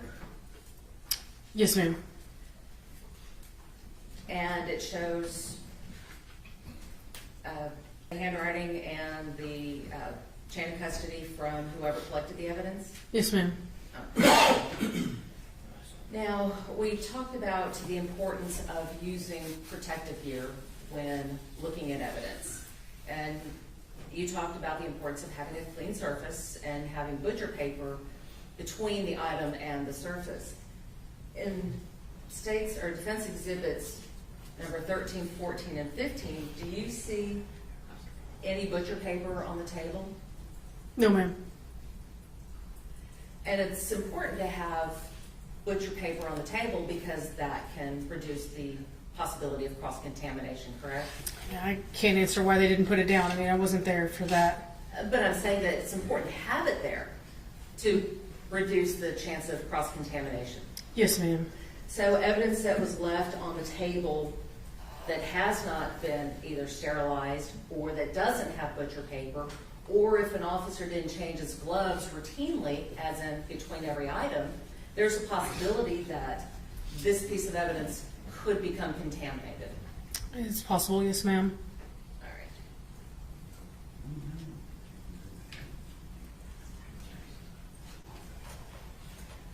I'm going to hand you what has been marked as defense exhibits 24 23 through 28. That Rich Ron? Yes.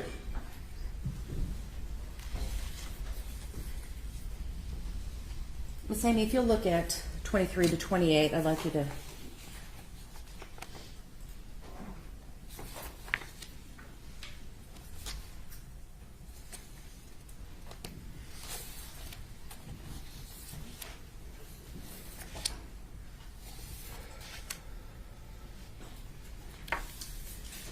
Do you recognize 23 to 28? Yes, ma'am.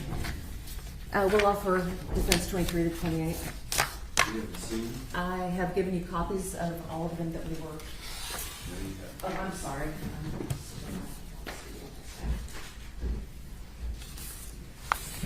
Your Honor, we're going to object to these unless it's stated by the defendant exactly when these were taken, because it's our belief they were taken into evidence review when the defendant was there, and none of these items were tested.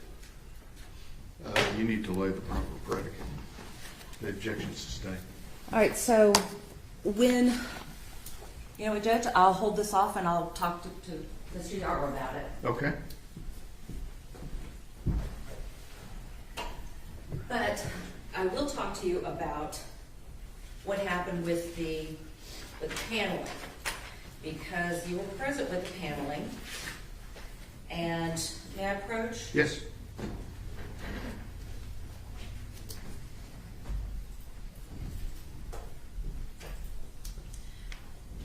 I'm going to hand you what's been marked as defense exhibits 29 and 30.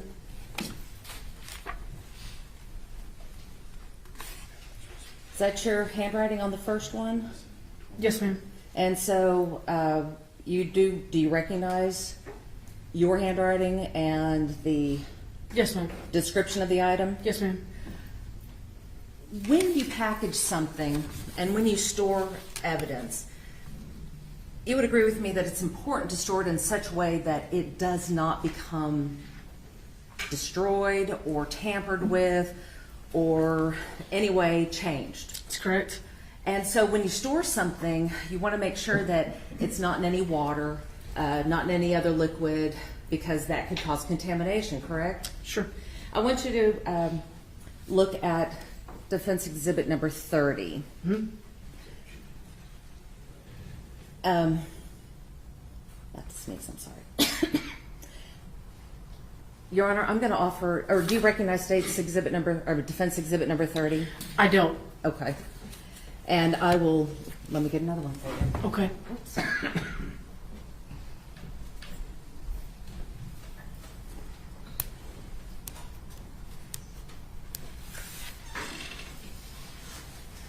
When you processed the van, was it just you or who else was involved? Sergeant Brett Yaro. I'm sorry? Sergeant Brett Yaro. Okay, then I'll hold off on these until Mr. Yaro takes the stand.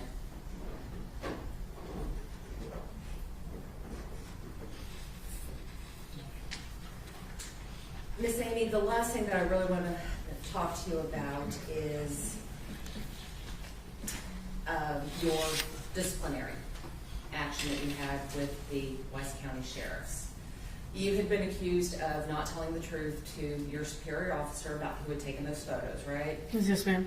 And so you had received a complaint, and that was just one of the incidents that was listed, right? The complaint about the pictures? Yes. That was the only. If we're going to go outside the court's ruling on this. Well, let me see where we're going. Go ahead. So as a part of your complaint, you were accused of violating rule of conduct regarding truthfulness, correct? That's correct. You were given the opportunity to provide a response to that complaint, right? That's correct. After you provided the response, you had a chance to sit down with your captain at the time, is that right? Yeah, I believe so. Yes, ma'am. I'm not for sure. And then after you met with that captain, you were given the opportunity to revise your response regarding the truthfulness, correct? That's correct.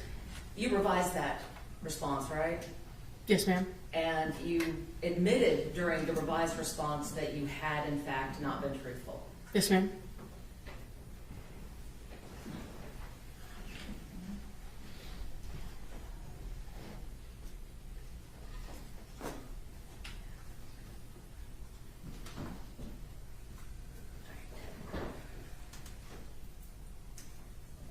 I'm sorry, Sammy, I just want to go back. Were you the one that had processed the arrest van? I assisted the FBI. I did not physically process it. No. Did you take any items from the arrest van into custody? Whatever the FBI ERT team collected, they collected it, and I walked it to our CSI locker. Were you observing the collection of that evidence? Yes, ma'am. So when you were with the arrest van, one of the items that they collected was a backpack, correct? Yes, ma'am. And that was a Dragon Ball Z backpack? Yes, ma'am.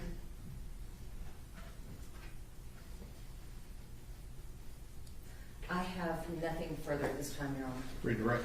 Just got a couple of questions. I'm going to show you State's Exhibit 8, which has already been admitted into evidence. Can you change that back, please? Oh, I need to. Sure.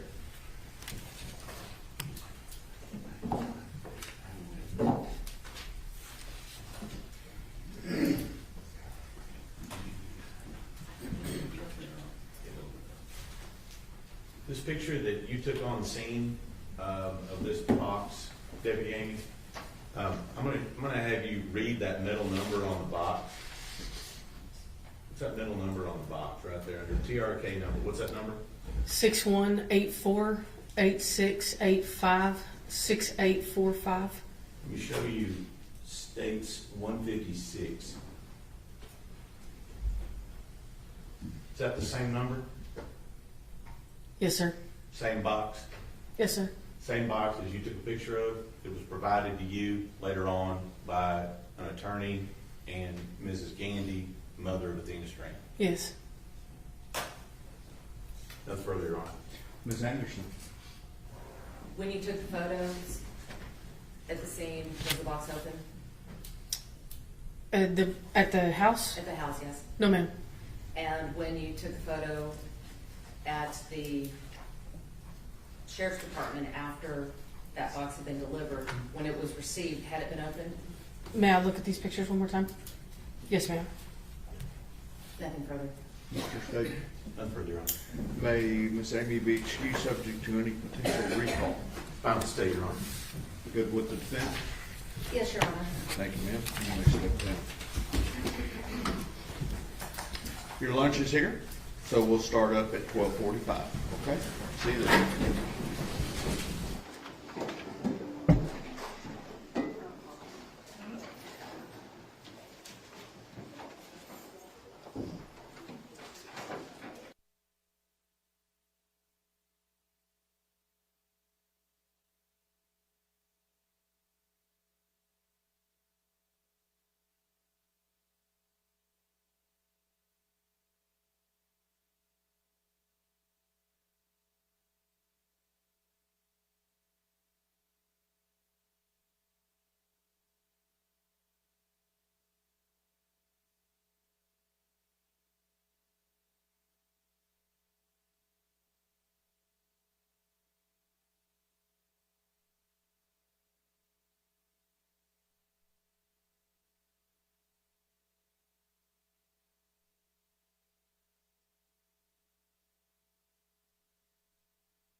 We're ready to proceed. Ladies and gentlemen, this witness has been previously sworn to testify truthfully.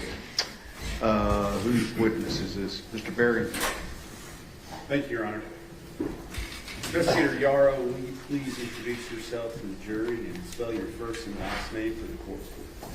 Yes, sir. I'm Sergeant Brett Yaro. It's Bretttyaro.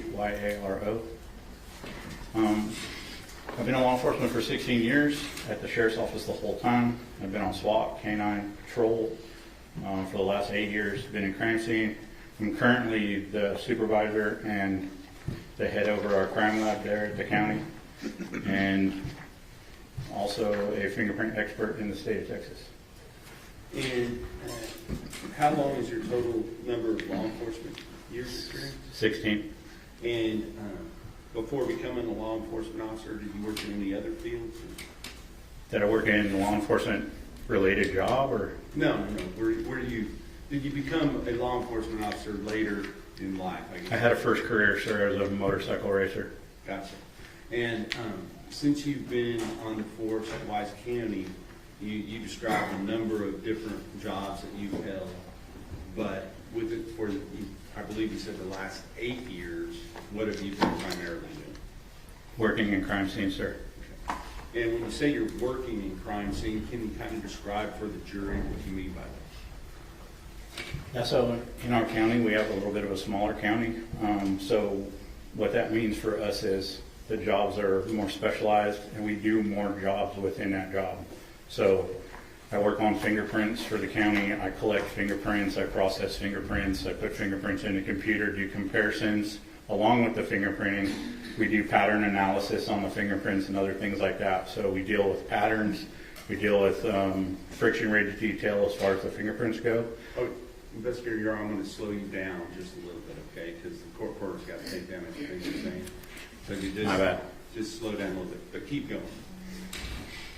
And then as far as crime scene goes, I have a number of certs from the state, from Texas A&M. So I have a forensic cert, I have a crime scene investigator cert, photography certs, blood pattern analysis. I run our AFIX fingerprint computer, which is attached to AFIS, our state system. I also am the head over our lab, and what that basically means is I do a lot of house cleaning over there. We're constantly keeping the place clean. We're working on all the different types of equipment that we have in there and working with them. So if a scene comes available, which is very broad for us, what that means is I will work anything from a sexual assault to a large-scale robbery to suicide and homicide. So we wear a lot of hats, under the same umbrella. And since the time you've been in crime scene work, you and I have done a number of cases together. Would you agree? Yes, sir. Okay. Including a number of homicide cases. Objection, Your Honor, relevance. Yes, sir. Sustained. Let's move on. Well, with regard to that, you're familiar with investigating homicide cases, correct? Yes, sir. And as part of that, your training, have you been called upon to take what is known as buccal swabs from potential suspects? Yes, sir. And can you explain for the jury what you mean by that? A collection of a buccal swab is we're basically taking a DNA swab. It's going to be from inside the cheek area of the mouth. 2 swabs normally. They're rotated up and down between the top of the gum and the bottom of the gum line. On the cheek on the outside, the swabs are being rotated. You actually rub vigorously while you're doing that. And then they're contained in a special sealable swab that is aerated so that it won't mold or anything like that once it's put into evidence, and then they're sealed in evidence envelopes.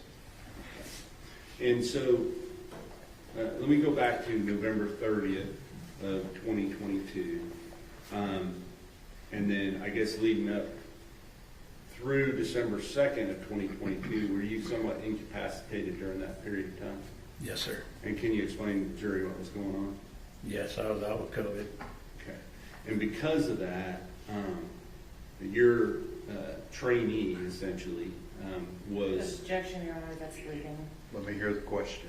Who was working for you in the crime scene investigation unit there at the sheriff's office at that time? Sergeant Amy.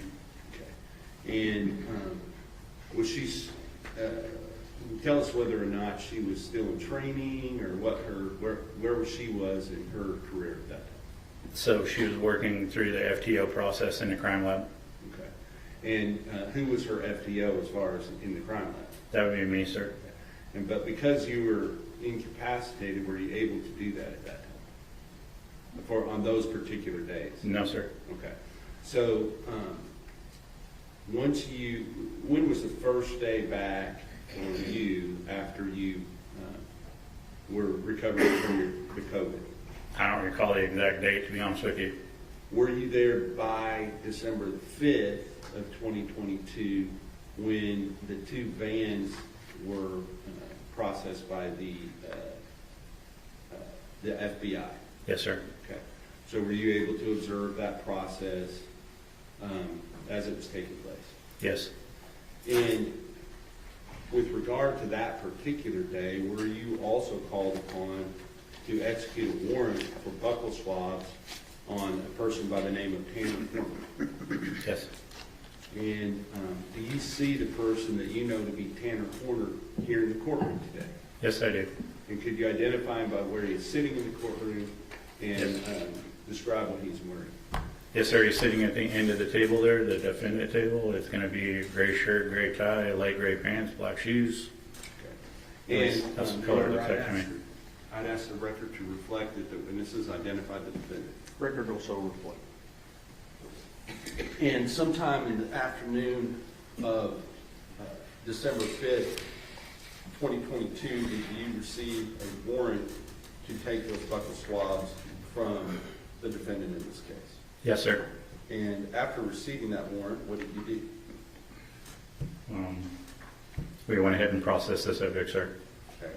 And did you take a couple of pictures while you were in the room collecting the buccal swabs from the defendant? I did, sir. May I approach, Your Honor? Yes, sir.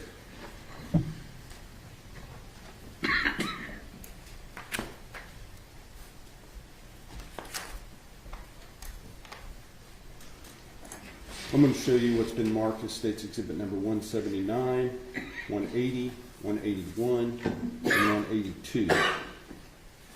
State's 179, is that a photograph of the warrant that you were operating under? Yes, sir. State's 180, what is that a photograph of? Of Horner, sir. And you're talking about the defendant? Tanner Horner, yes. And was that on this date at the time you were taking the swabs? Yes. Okay. And then State's Exhibit number 181, what is that a photograph of? It's a photograph of my property sheet that I filled out, and it's 4 envelopes containing all of the buccal swabs that it contained. And then State's 182, is that the actual report? Objection, Your Honor, leading. Don't lead your witness. Go ahead and tell me what that is, please. This is my property report sheet, sir. And does that document when those swabs were taken, and that you were the one that took them into property? Yes. All right, thank you. Is all of the information contained on State's Exhibit 182, is that true and correct and placed there by you? Yes. I will offer into evidence States 179, 180, 181, and 182.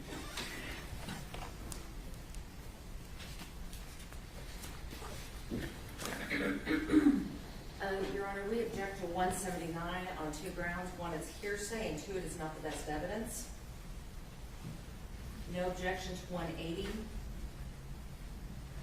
And States 181 and 182, we would object to as these are constitute a police report.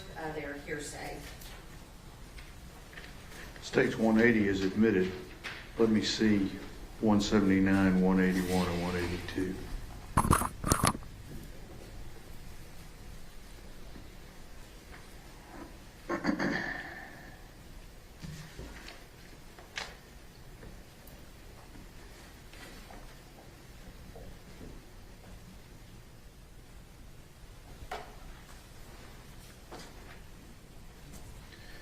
I'm going to admit 179, 181, and 182 for purposes of the record. So, once those buckle swabs were taken, what did you do with those swabs? They were placed into evidence, sir. Now, did you also document some of the evidence that was taken first? Did you document some of the evidence that was taken on the searches of the vans on December the 5th? Specifically the van that what we call the arrest vehicle with Texas license plate GCP 0468. Yes, sir. And may I approach your Honor? Yes, sir.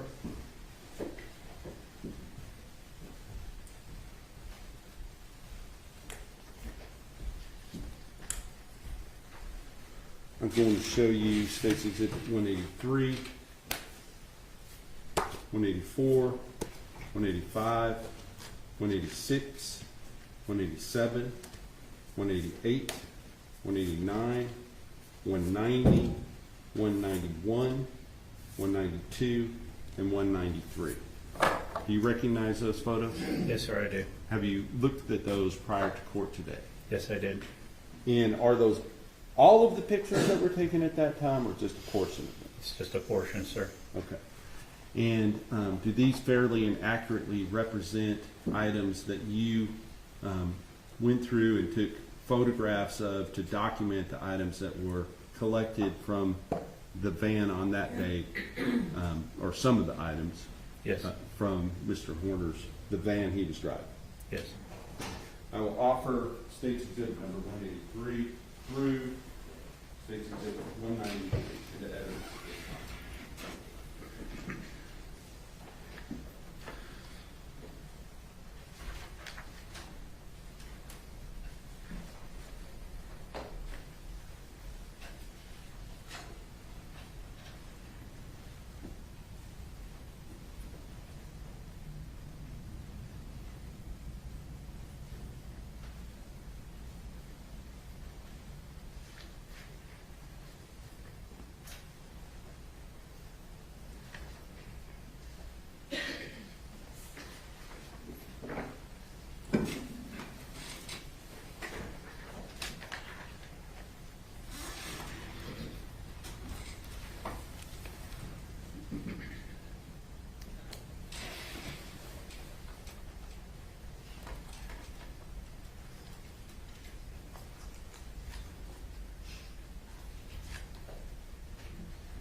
No objection, Your Honor. State's Exhibits 183 through 193 inclusive are admitted. And may I publish, Your Honor? Yes, sir. And also may I publish number 180? Yes. Thank you.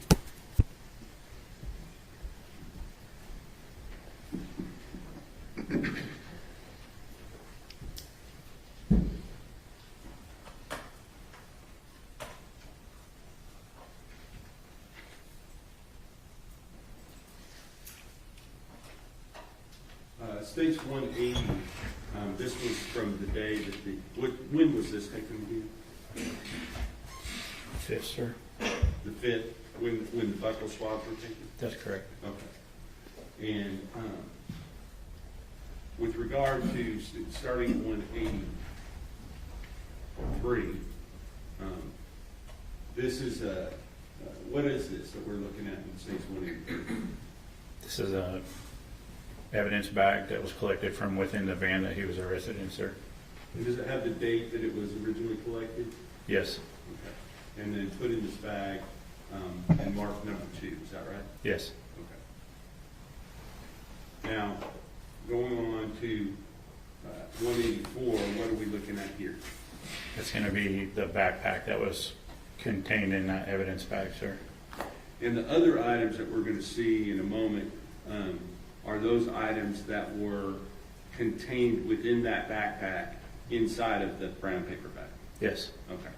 So does that have a distinctive design on it? It does, sir. And does it have an actual reference to, I think it's some type of a comic strip or something? Dragon balls, yes, sir. Dragon Ball Z, is that right? Yep. Okay. With regard to what was inside of it, I see some gloves here. Are these your gloves? No, sir, they're not. Okay. Where were these gloves contained? Inside the backpack. Okay. And can you describe these gloves for me as far as texture, that sort of thing? Yeah, so it looks like a cloth glove with a rubber texture on them, a no-slip texture. Okay. So cloth on the back, but rubber on the fingers and the palm? The palms, yes, sir. Okay. And are those now on top of the backpack as we're looking at State's Exhibit number 186? Yes. Okay.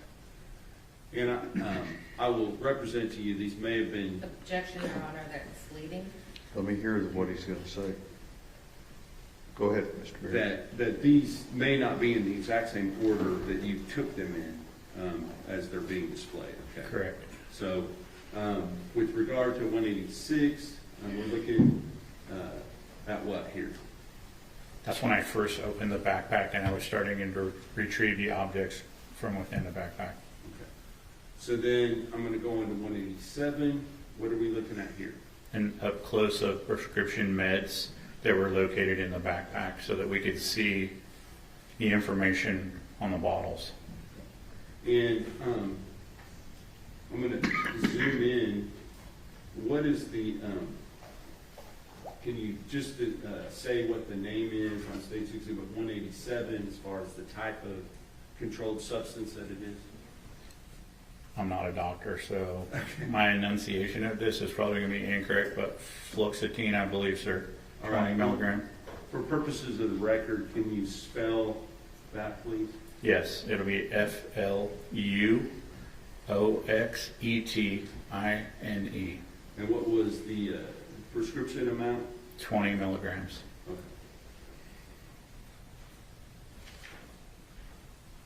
Next, we have State's Exhibit 188, and is that a different bottle? Yes, sir. Okay, and can you spell the name of the controlled substance for purposes of the record? Yes, sir. ATOMOXETINE HCl 25 milligrams. Okay, thank you. Now, are these the same two bottles that were in the previous pictures? Yes. Okay. And does it give the prescription instructions as far as when to take those? Yes. And what does it say for the bottle for the fluoxetine? To take one in the morning, sir. Okay. And what does it say with the atomoxetine?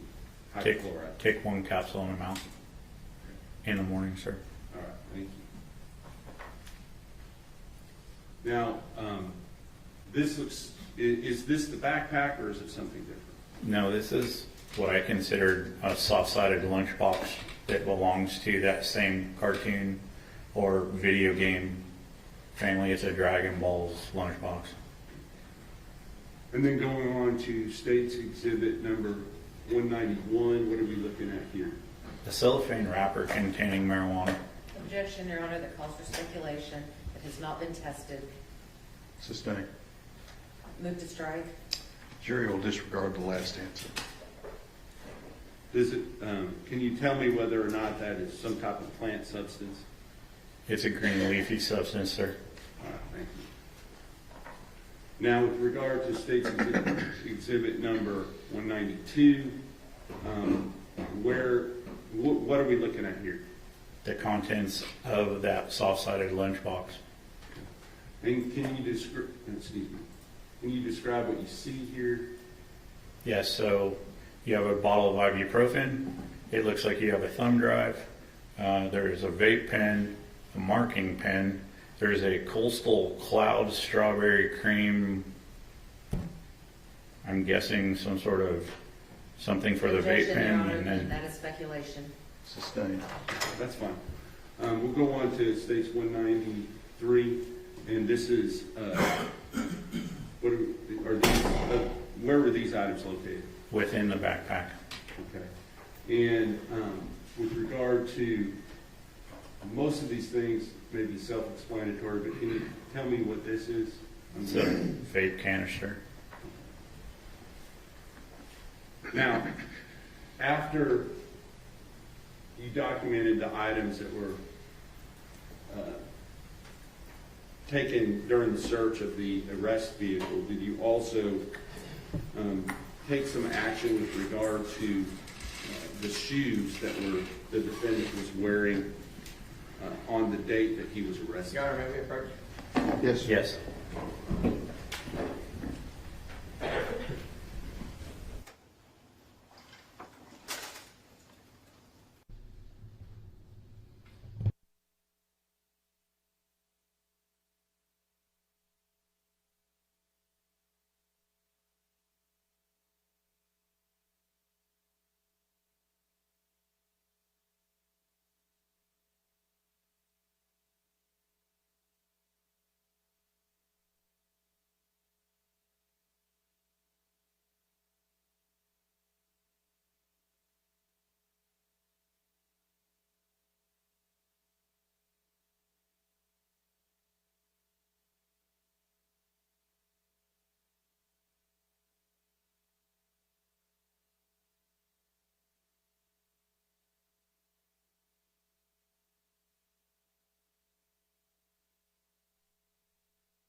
Your Honor, there are two shoes. There are 4 sides to each shoe.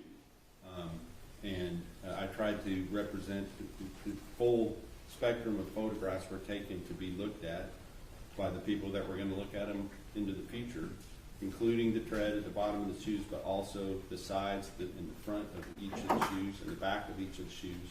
And that's what these shoes represent. It's asked the court to review those and if they applicable case law in Texas, that would be Young v. State. Relevant factors in determining whether appropriate value is outweighed by a danger of unfair prejudice include the detail of their size, whether they are colored black and white, whether they're close up, as well as the availability of other means of proof and the unique circumstances of each case.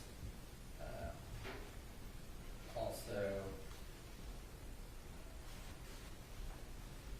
I think that's probably an applicable category. So.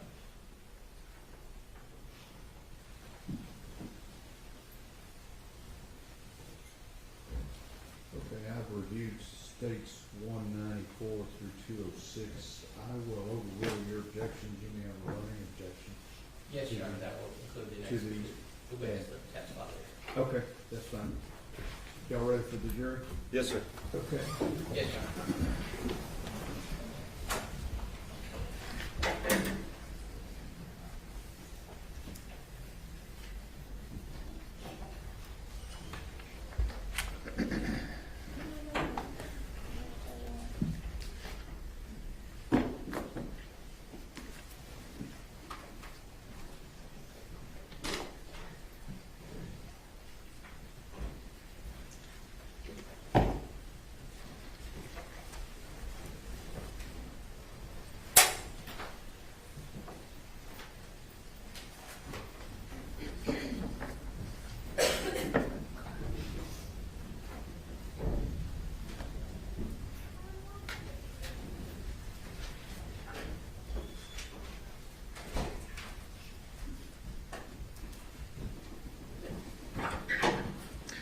may be seated. Mr. Berry. Before I approach, Sergeant Yaro, you kind of explained to the jury. I noticed when you put on your glasses, can you kind of tell the jury why you're wearing dark glasses in the courtroom? Yeah, so respectfully, they're not sunglasses. I had an eye injury on a motorcycle. I had a grasshopper at too fast, and it detached my retina. When they repaired my eye, it causes sensitivity to light, and so my prescription glasses are darker than normal. They are regular prescription glasses that transition, but they're just pretty dark. So I get this a lot. That's why they're on. Okay. They're not Oakleys. I just didn't want, I wanted the jury to understand why you're wearing your glasses in court. So Yes, feel sir. free to do that. Thank you. Yes. Can I approach, Your Honor? Yes, sir. That's funny.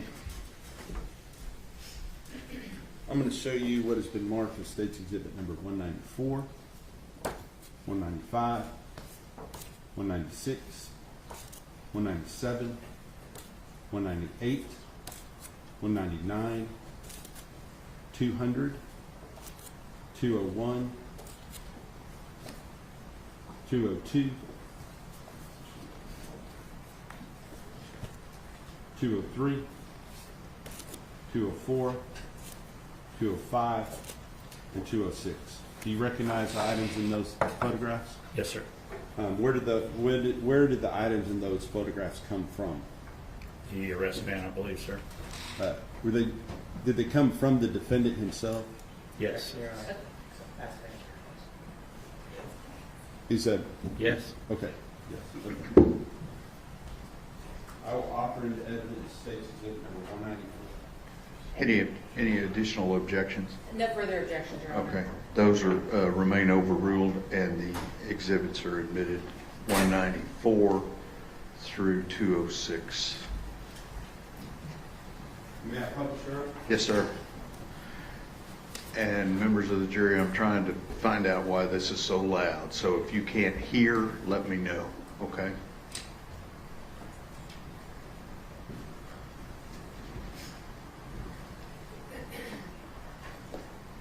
Publishing State's Exhibit number 194 first.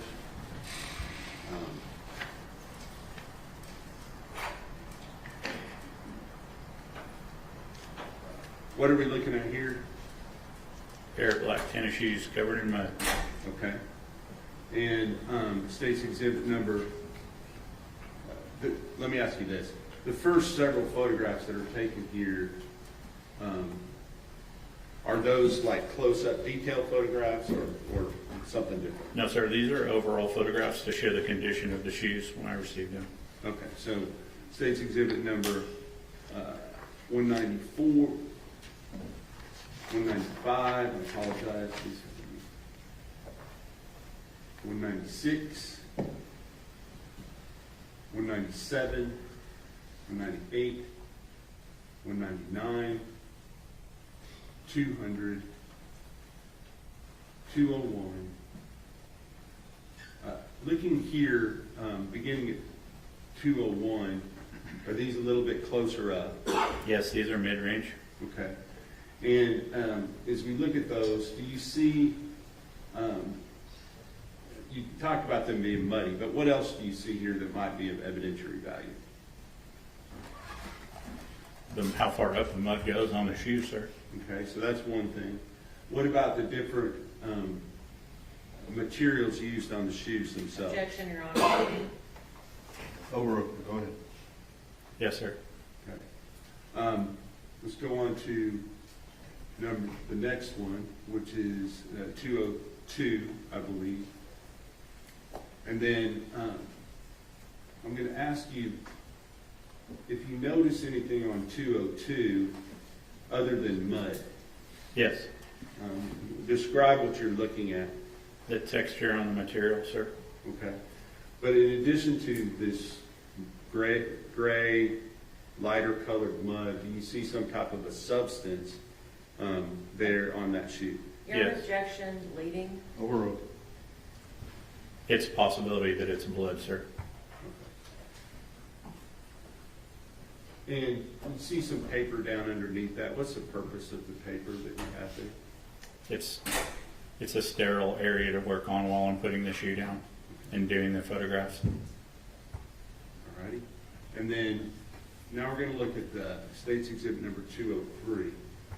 What are we looking at here? The texture on the bottom of the shoes and how much mud the shoes are actually holding. And is there a distinctive tread pattern that you can see there? Yes. Can you just, as best you can for purposes of the record, can you describe what you're looking at? Yeah, it's like a ongoing up and down, like elongated W pattern. And is that, as we go through the next few photographs, number 20, I believe this is 204, 205, 206. Do those appear to have that same sort of tread pattern all the way from the toes down to the back of the shoe? Yes, sir. And going back to where we can see both shoes, although there's mud on top at this point, do both shoes have that same distinctive tread pattern? Yes, sir. Okay. Were you asked to take these specific photographs? Yes. Okay.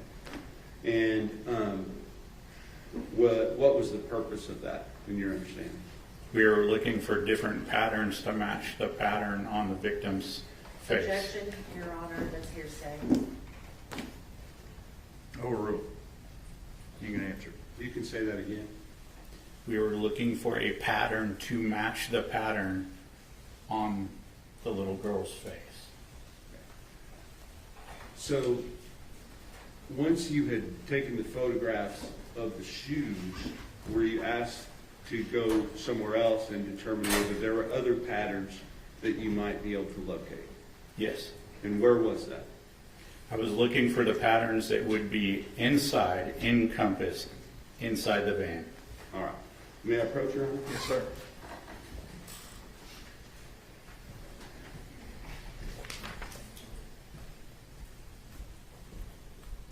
I'm now going to show you what has been marked as State's Exhibit number 207, 208, 209, 210, and 211.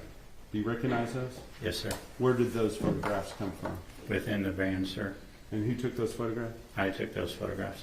And do they fairly and accurately represent what we're seeing there? Yes. I will offer into evidence State's Exhibits number 207, 208, 209, 210, and 211.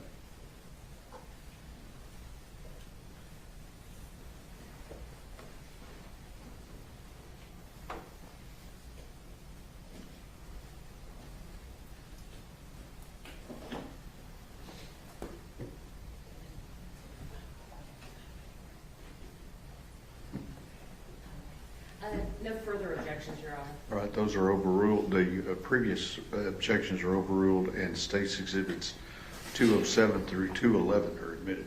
May I publish those, Your Honor? Yes, sir.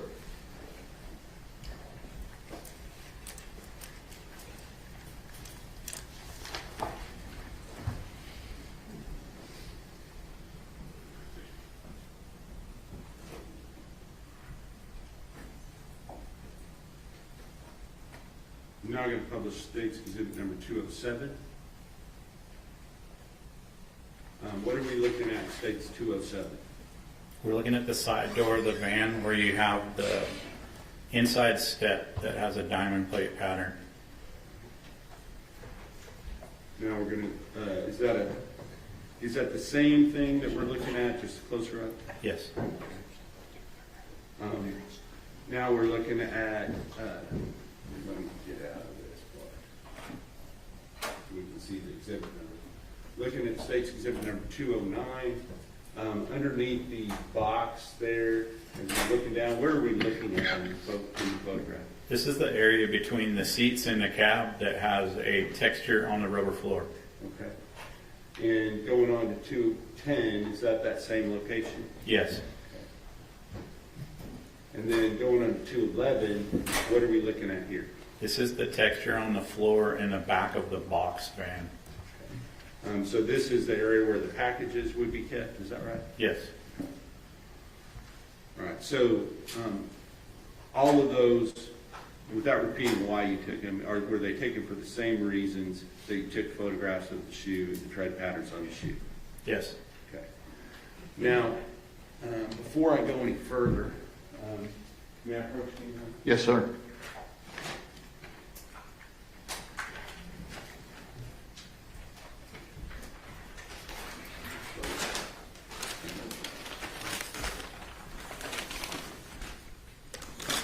I'm going to show you two exhibits.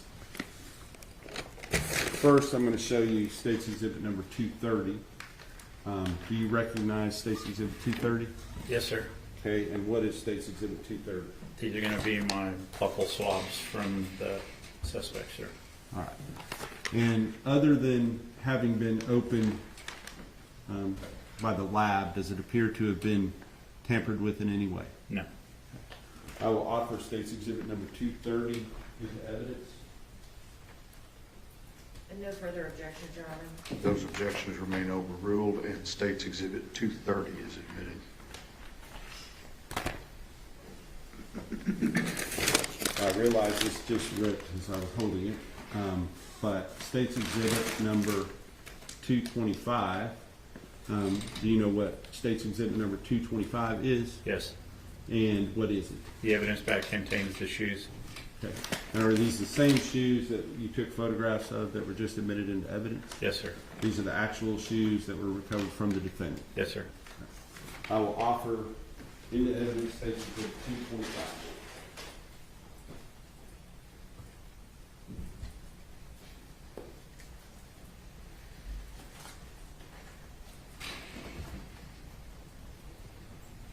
Your Honor, I would object as the proper chain of custody has not been established for this exhibit.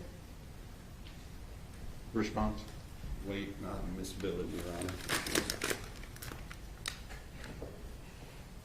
All right, your objection is overruled. State's it's 225 Yes, sir. is admitted.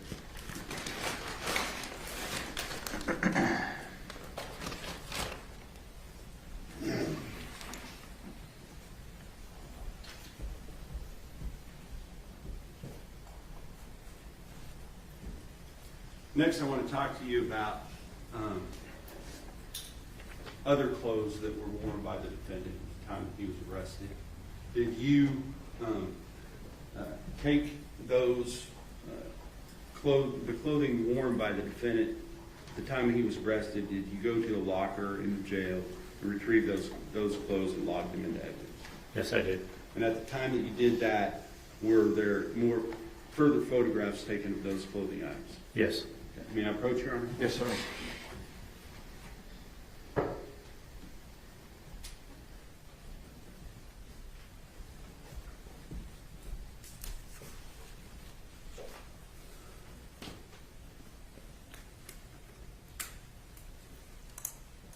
Getting a collection here. I'm going to show you what has been marked as State's Exhibit number 212, 213, 214, 215, 216, 217, 218, 219, 220, 221, and 222. Do you recognize those items? Yes, sir. And are those photographs? Yes, I took those photographs, sir. Okay. And do those fairly and accurately represent the photographs you took, or at least some of the photographs you took of the defendant's clothing at the time that he was arrested? Yes, sir. I will offer State's Exhibit number 212 or 222 into evidence at this time.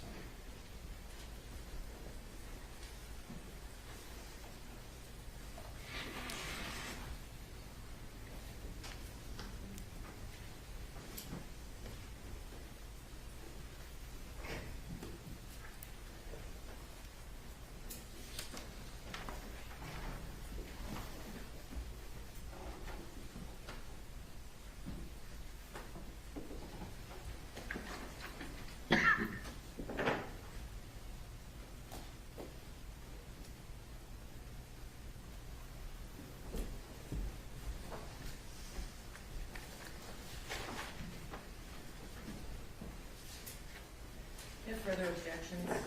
Okay, the previous objections remain overruled and states exhibits 212 through 222 are admitted. May I publish those, Your Honor? Yes, sir. Thank you.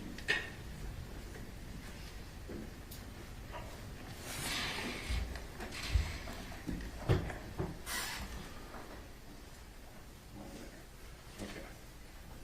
Going on to State's Exhibit 212, what are we looking at here? The locker that I retrieved all of his clothing from, sir. Okay. And is this the locker? Yes, sir. All right. What are we looking at in State's Exhibit 214? These are some of the contents of the locker. State's Exhibit 215? With Tanner's ID, sir. Okay. And does it have a name on it? Tanner Horner, sir. Tanner L. Horner? Tanner L. Horner, sir. Yes, sir. And does it also have a photograph? It does, sir. And who does that photograph depict? Tanner L. Horner, sir. Is that the same person that you previously identified as the defendant? Yes, sir, it is.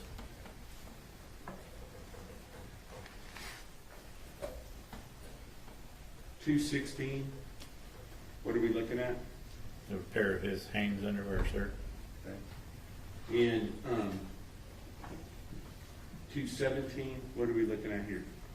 We're looking at the inside of the underwear with a scale that I was using to show the seminal fluid that's in the front of the underwear. Objection, Your Honor, that calls for speculation. Sustained. And Your Honor, may we approach? Okay.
Photos taken.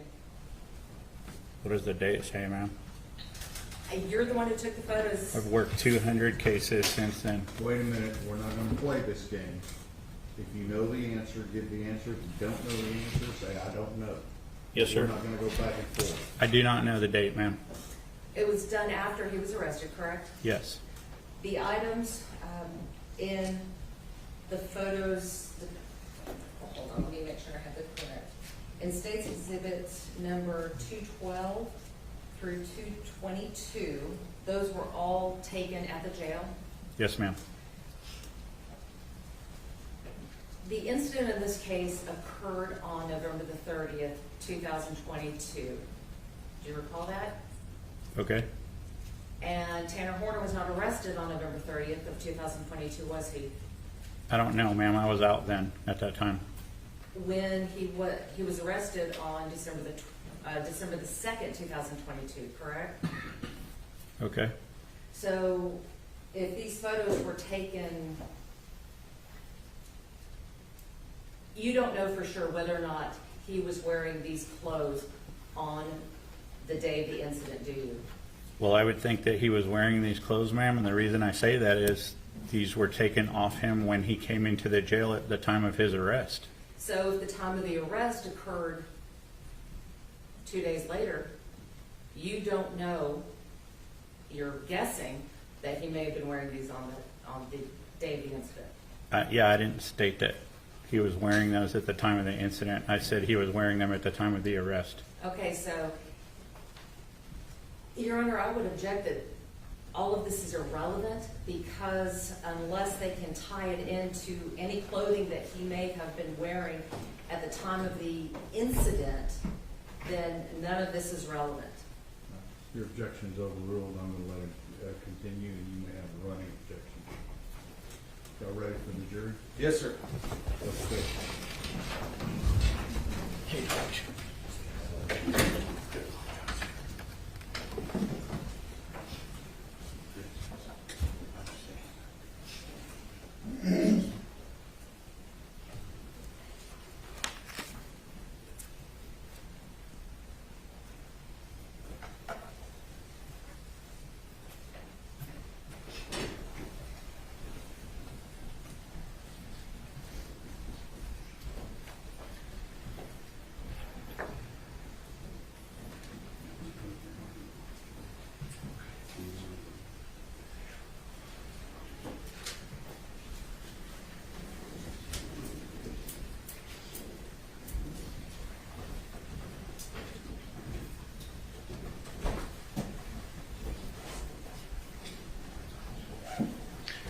All right, everyone may be seated. Mr. Berry. Go on.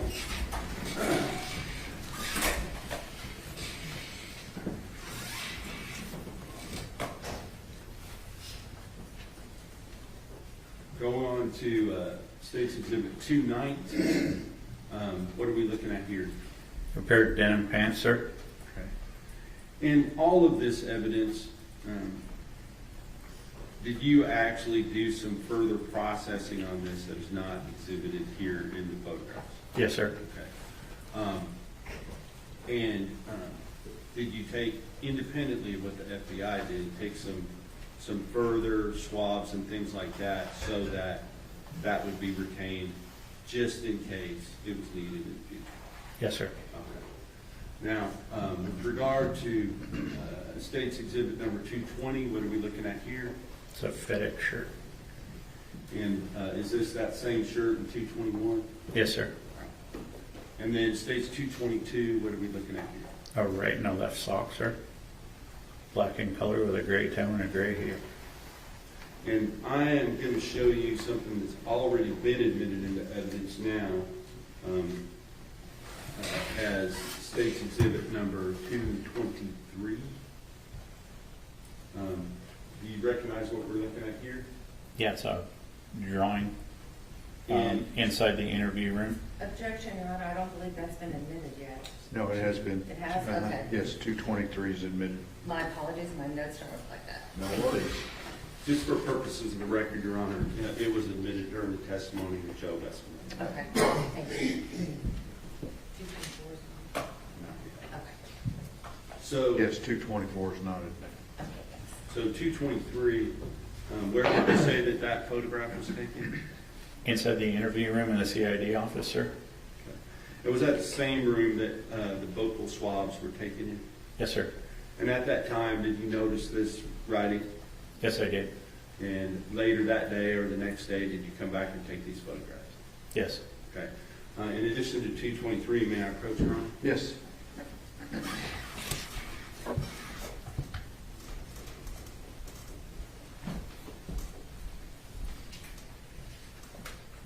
I'm going to show you 224. Do you recognize that? Yes, sir. Is that a photograph of essentially the same thing? Objection, Your Honor. Pleading. Stay, don't Please leave your tell breath. us what that is. Sir, this is a map of the explanation of where the victim was located. With regard to this photograph, is it representative of the same thing in 223, but just a closer up, more definitive shot of the picture itself? Yes. I'll offer 224 in evidence. I'd object that it's cumulative. That objection's overruled. States 224 is admitted. May I publish, Your Honor? Yes, sir.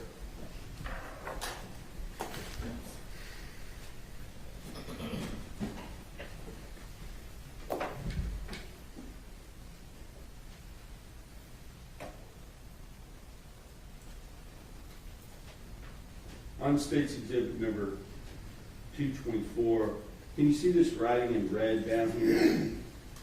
Yes, sir. Would you please read that, what's written there? He's going to hurt me, period. Please help. Now, one further thing, can I approach again, Your Honor? Yes, sir.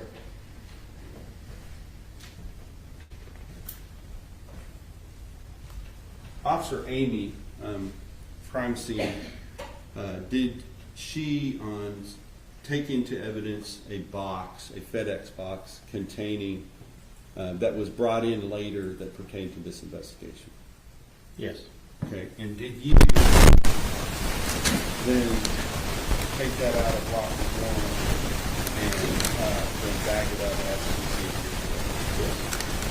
And I'm going to show you that's been marked. Exhibit number 159. Is that the box that we were just talking about? Yes. And, Your Honor, I will offer State Exhibit number 159 as evidence. No further objection. Overruled, and State's Exhibit 159 is admitted. May I open 159, Your Honor? Yes, sir.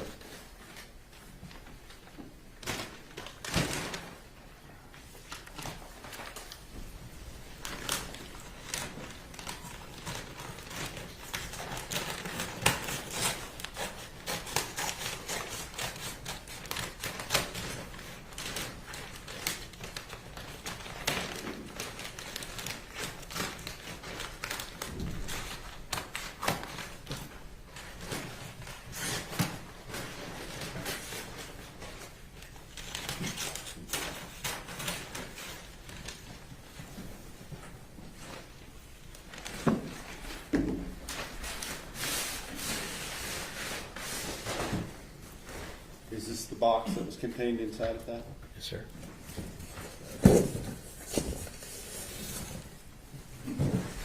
Inside of that box, was there another box? Yes, sir. And is this the item that was contained within that box? Yes. Yes.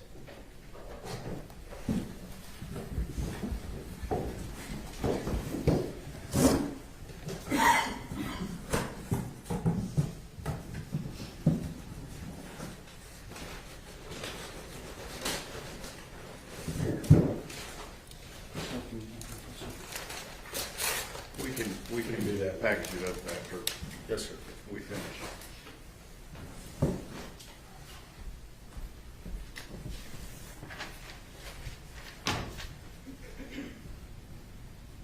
Final thing I want to ask you about, Investigator Yaro, sometime,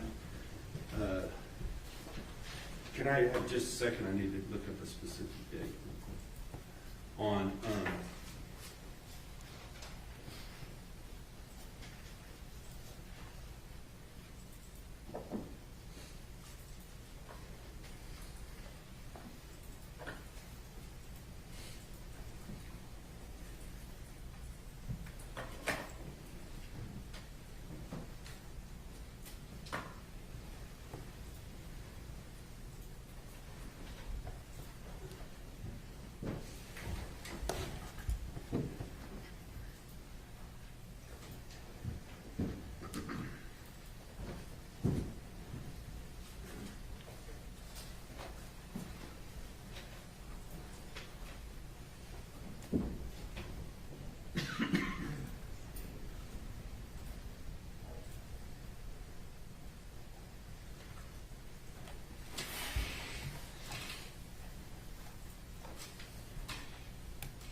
I believe it was May the 16th of 2023, was there an incident that occurred at the Wise County Jail involving the defendant? Yes, sir. Can you describe what that incident was, please? An attempted suicide within his jail cell. And at the time that that suicide, or attempted suicide, and obviously, when we use the word attempted, you have to, that sort of implies that somebody. Objection, Your Honor. Leading and testifying. Sustained. When you use the word attempted, do you know whether or not the person actually intended to kill themselves? Objection, Your Honor, that calls for speculation. Sustained. Okay. With regard to that incident, when that incident occurred, were there some letters left by the defendant at that time? Objection, Your Yes. Honor. It's leading. Overruled. He can answer that. Okay. Were there some letters left by the defendant? Yes, sir. And who were those letters essentially addressed to? I believe there was a letter to law enforcement, a letter to his family, a letter to the victim's family, and an additional letter, I believe, to a clergy member Okay. or a pastor or something. And did you collect those? Yes, sir, I did. And if you were to come back here on Monday, would you be able to identify those? Yes, sir. All right, thank you. Yes, sir. I'll pass the witness. Cross-examination. Yes, Your Honor, thank you. Sergeant Yaro, how are you doing? Good, ma'am. How are you? Doing well, thank you. I just want to talk to you a little bit about what it was that you collected and what it was that you processed in this case. Okay. So I understand that you processed the FedEx truck where the alleged, or where the incident occurred, is that correct? Yes, ma'am. And you served the search warrant for the buccal swab on Mr. Horner in jail, Yes, ma'am. and then you processed the clothing that was in the jail. Yes, ma'am. Okay. Let's talk about the shoes and the clothing. Okay. The shoes and the clothing that were collected in this case were not collected on the date of the incident, were they? I only know that those were the clothing that he was wearing at the time of his arrest. So you don't know if he was wearing this clothing on the date of the incident, do you? I do not know that. No. And you don't know if those were the shoes he was wearing on the date of the incident, do you? I do not know that. Okay. With regards to the clothing, when they were stored at the jail, how were they packaged? How they were packaged Yes. when I got them out of the locker. Yes, when you got them out of the locker, how were his clothing packaged? They were placed in a clean bag like they do every inmate before they put them in the lockers. So were they all stored in the same bag? They were all in the same bag, ma'am, yes. So at that time, his pants, his shirt, his underwear, his jacket, they were all stored in the same white bag. Yes, ma'am. When you took them out, did you store them differently? Yes. How did you store them after you took them out and collected them from his property?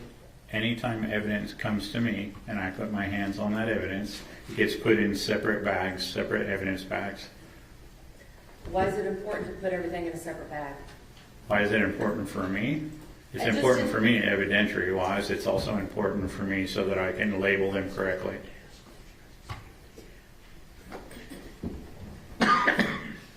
Another important reason to put everything in separate bags is to avoid contamination, correct? Yes, ma'am.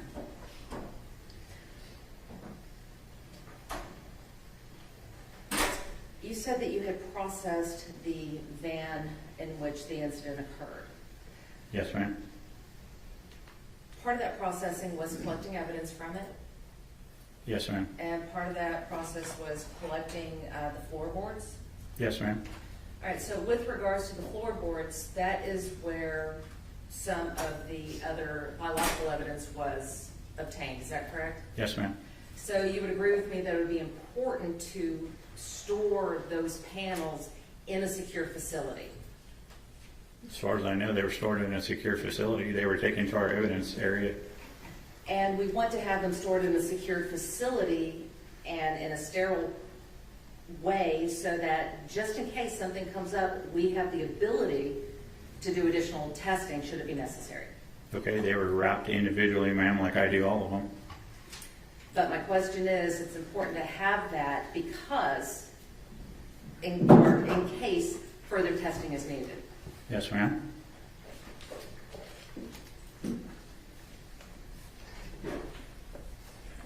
Honor? Yes, ma'am. Sergeant Yaro, I'm going to show you what has been marked as defense exhibits number 31 through 34. Can you take a look at those for a moment? Yes, ma'am.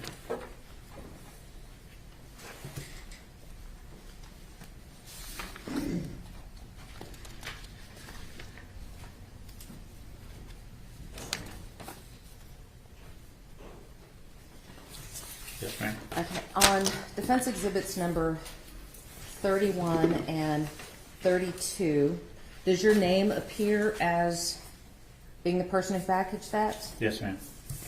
On defense exhibits number 33 and 34, are those your initials over the evidence tape? Yes, ma'am. What does that signify?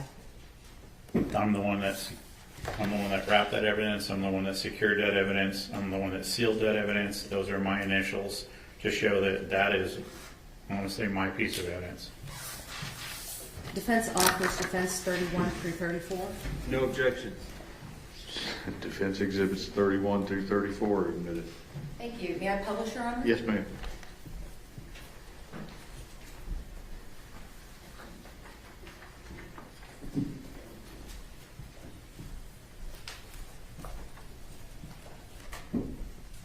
Sergeant Yaro, you would agree with me that there are some stains on the brown paper wrapping that exhibit, would you not? Yes, ma'am. In the photo, it looks like there is.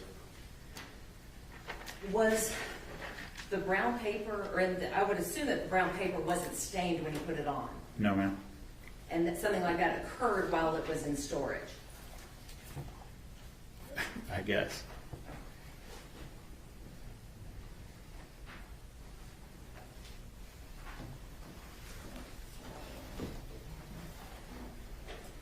Sergeant Yaro, how long have you been with West County? 16 years, ma'am. How long have you been an evidence tech with them? In evidence tech, ma'am. Or in working with CSI? In 8 years, ma'am. During that time,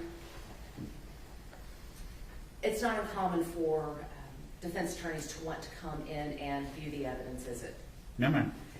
And when the defense attorney comes in and views that evidence, usually you have, the prosecutors are there, members of the sheriff's department will be there to observe everything. Yes, so you're talking about an evidence review, right, ma'am? Yes, Your Honor. I mean, let's try that Hey, again. I'm up here. It's been a I long realize week. we all look alike, but, Well, you have the same haircut. there you go. Sorry about that. That was a good minute. All right, so Sergeant, when the defense team comes in to review, or when a defense team attempts to come in to review, or when they do come in to review the evidence, it's still important to maintain the sterility of the environment. Would you agree? And so, let me get this straight. You want to know at that time that you guys do the evidence review in the area that we're doing the evidence review, or the area that the evidence is housed? In the area that we're doing the review, you still want to put down the butcher paper, don't you? I do not, if it's already wrapped, ma'am. And if it gets unwrapped, you want to have that evidence placed on butcher paper, don't you? So, it depends on the evidence review, to be honest with you. I have been through several of those. Not everybody opens evidence up. They want to look at markings, they want to look at seals, they want to look at chain of custody, so not every time. So, All right, so the best practice, if that evidence is open, would be to place it on a... we would put paper down there. The other thing that's important is that the person handling the evidence has gloves on. Yes, ma'am? Because again, that evidence is still in play in a case, isn't it? Yes, ma'am. And it could be that there's other evidence that needs to be tested. Okay. And if you don't follow those procedures, there's a possibility that contamination could occur. Yes, ma'am. You have print, Your Honor? Yes, ma'am. Sergeant Yaro, I'm going to let you look at what has been previously marked as defendant's exhibits 23 through 28.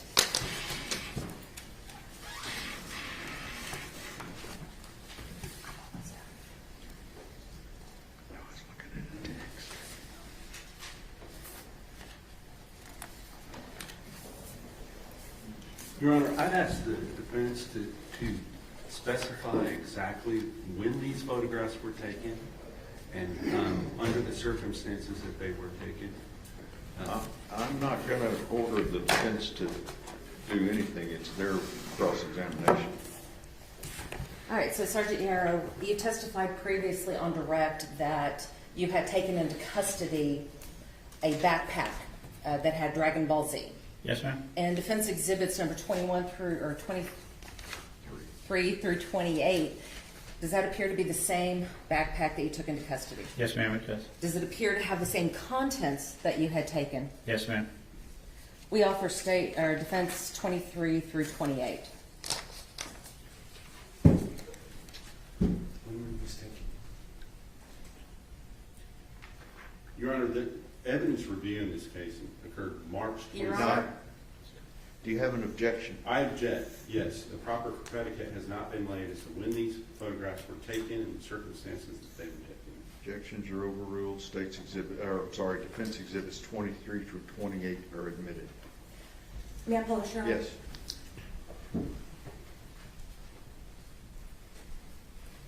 Your Honor, in defense, Sergeant Yaro, I keep calling you Your Honor.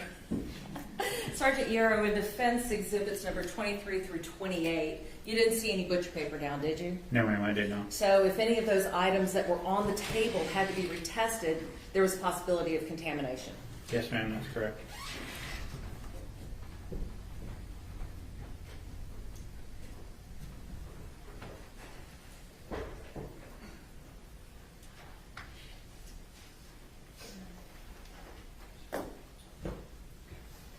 May I have one moment, Your Honor? Yes, ma'am.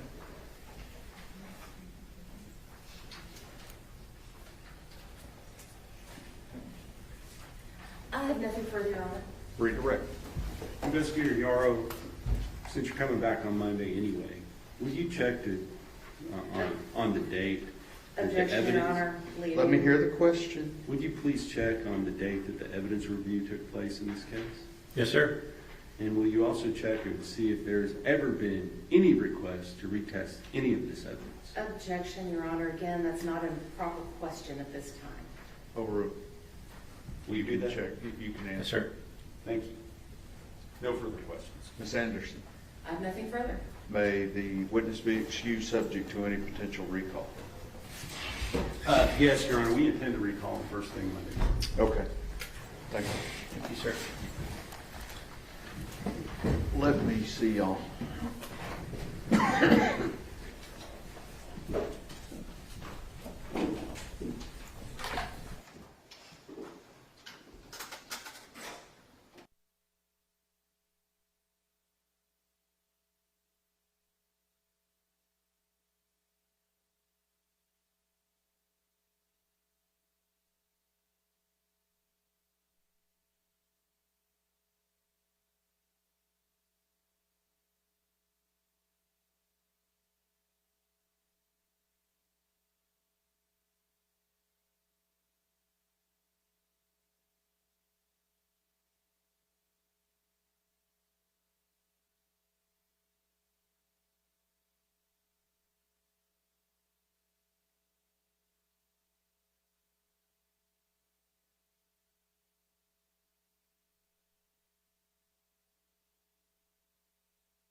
but not offered.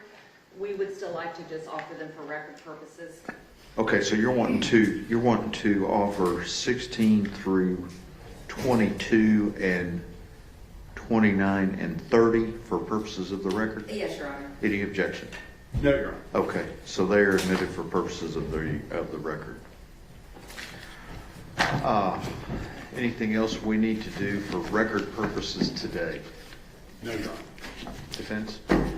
Okay, everybody. Thank you. Y'all have been very good. We'll see you Monday morning. Easier than